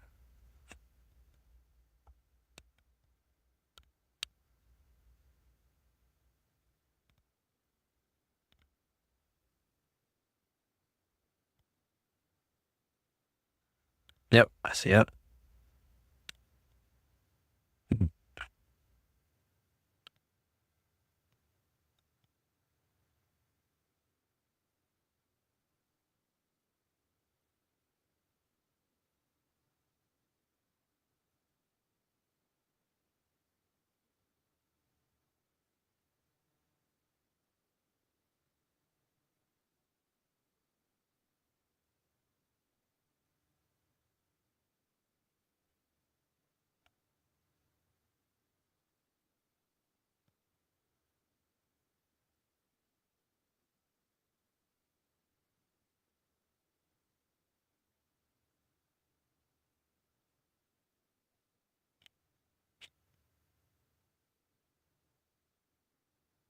It looks fairly similar to the Fearless Assassin. Like, identical. Looks identical.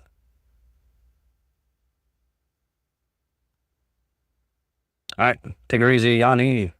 Yeah, it is very, very similar.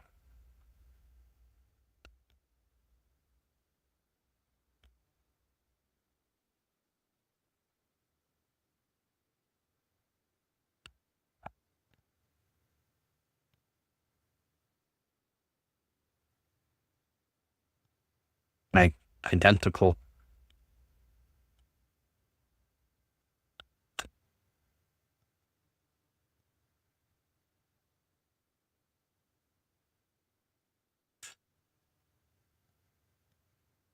Alright, pretty much identical.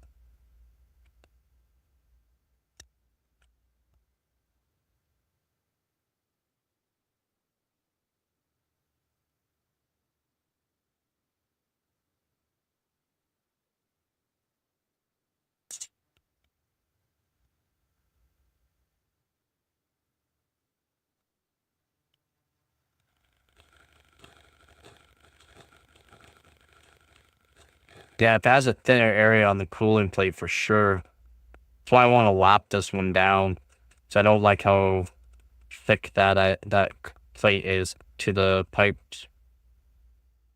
It's kind of why I want to lap it down. That's good. That will take some time to lap that down.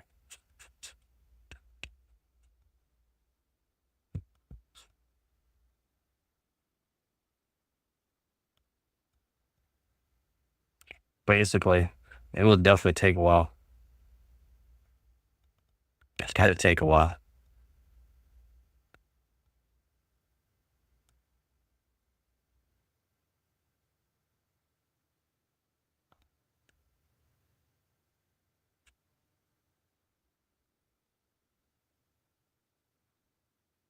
Yep, I gotta go grab some stuff, so I'll be about an hour. Should be back on later. So thank you everyone for watching. I'll be back on later here. Just gotta go get some stuff done. Yep. See you in a bit. Hopefully you guys have a good day or night, depending on where you are. All right. As always, don't forget to get her done.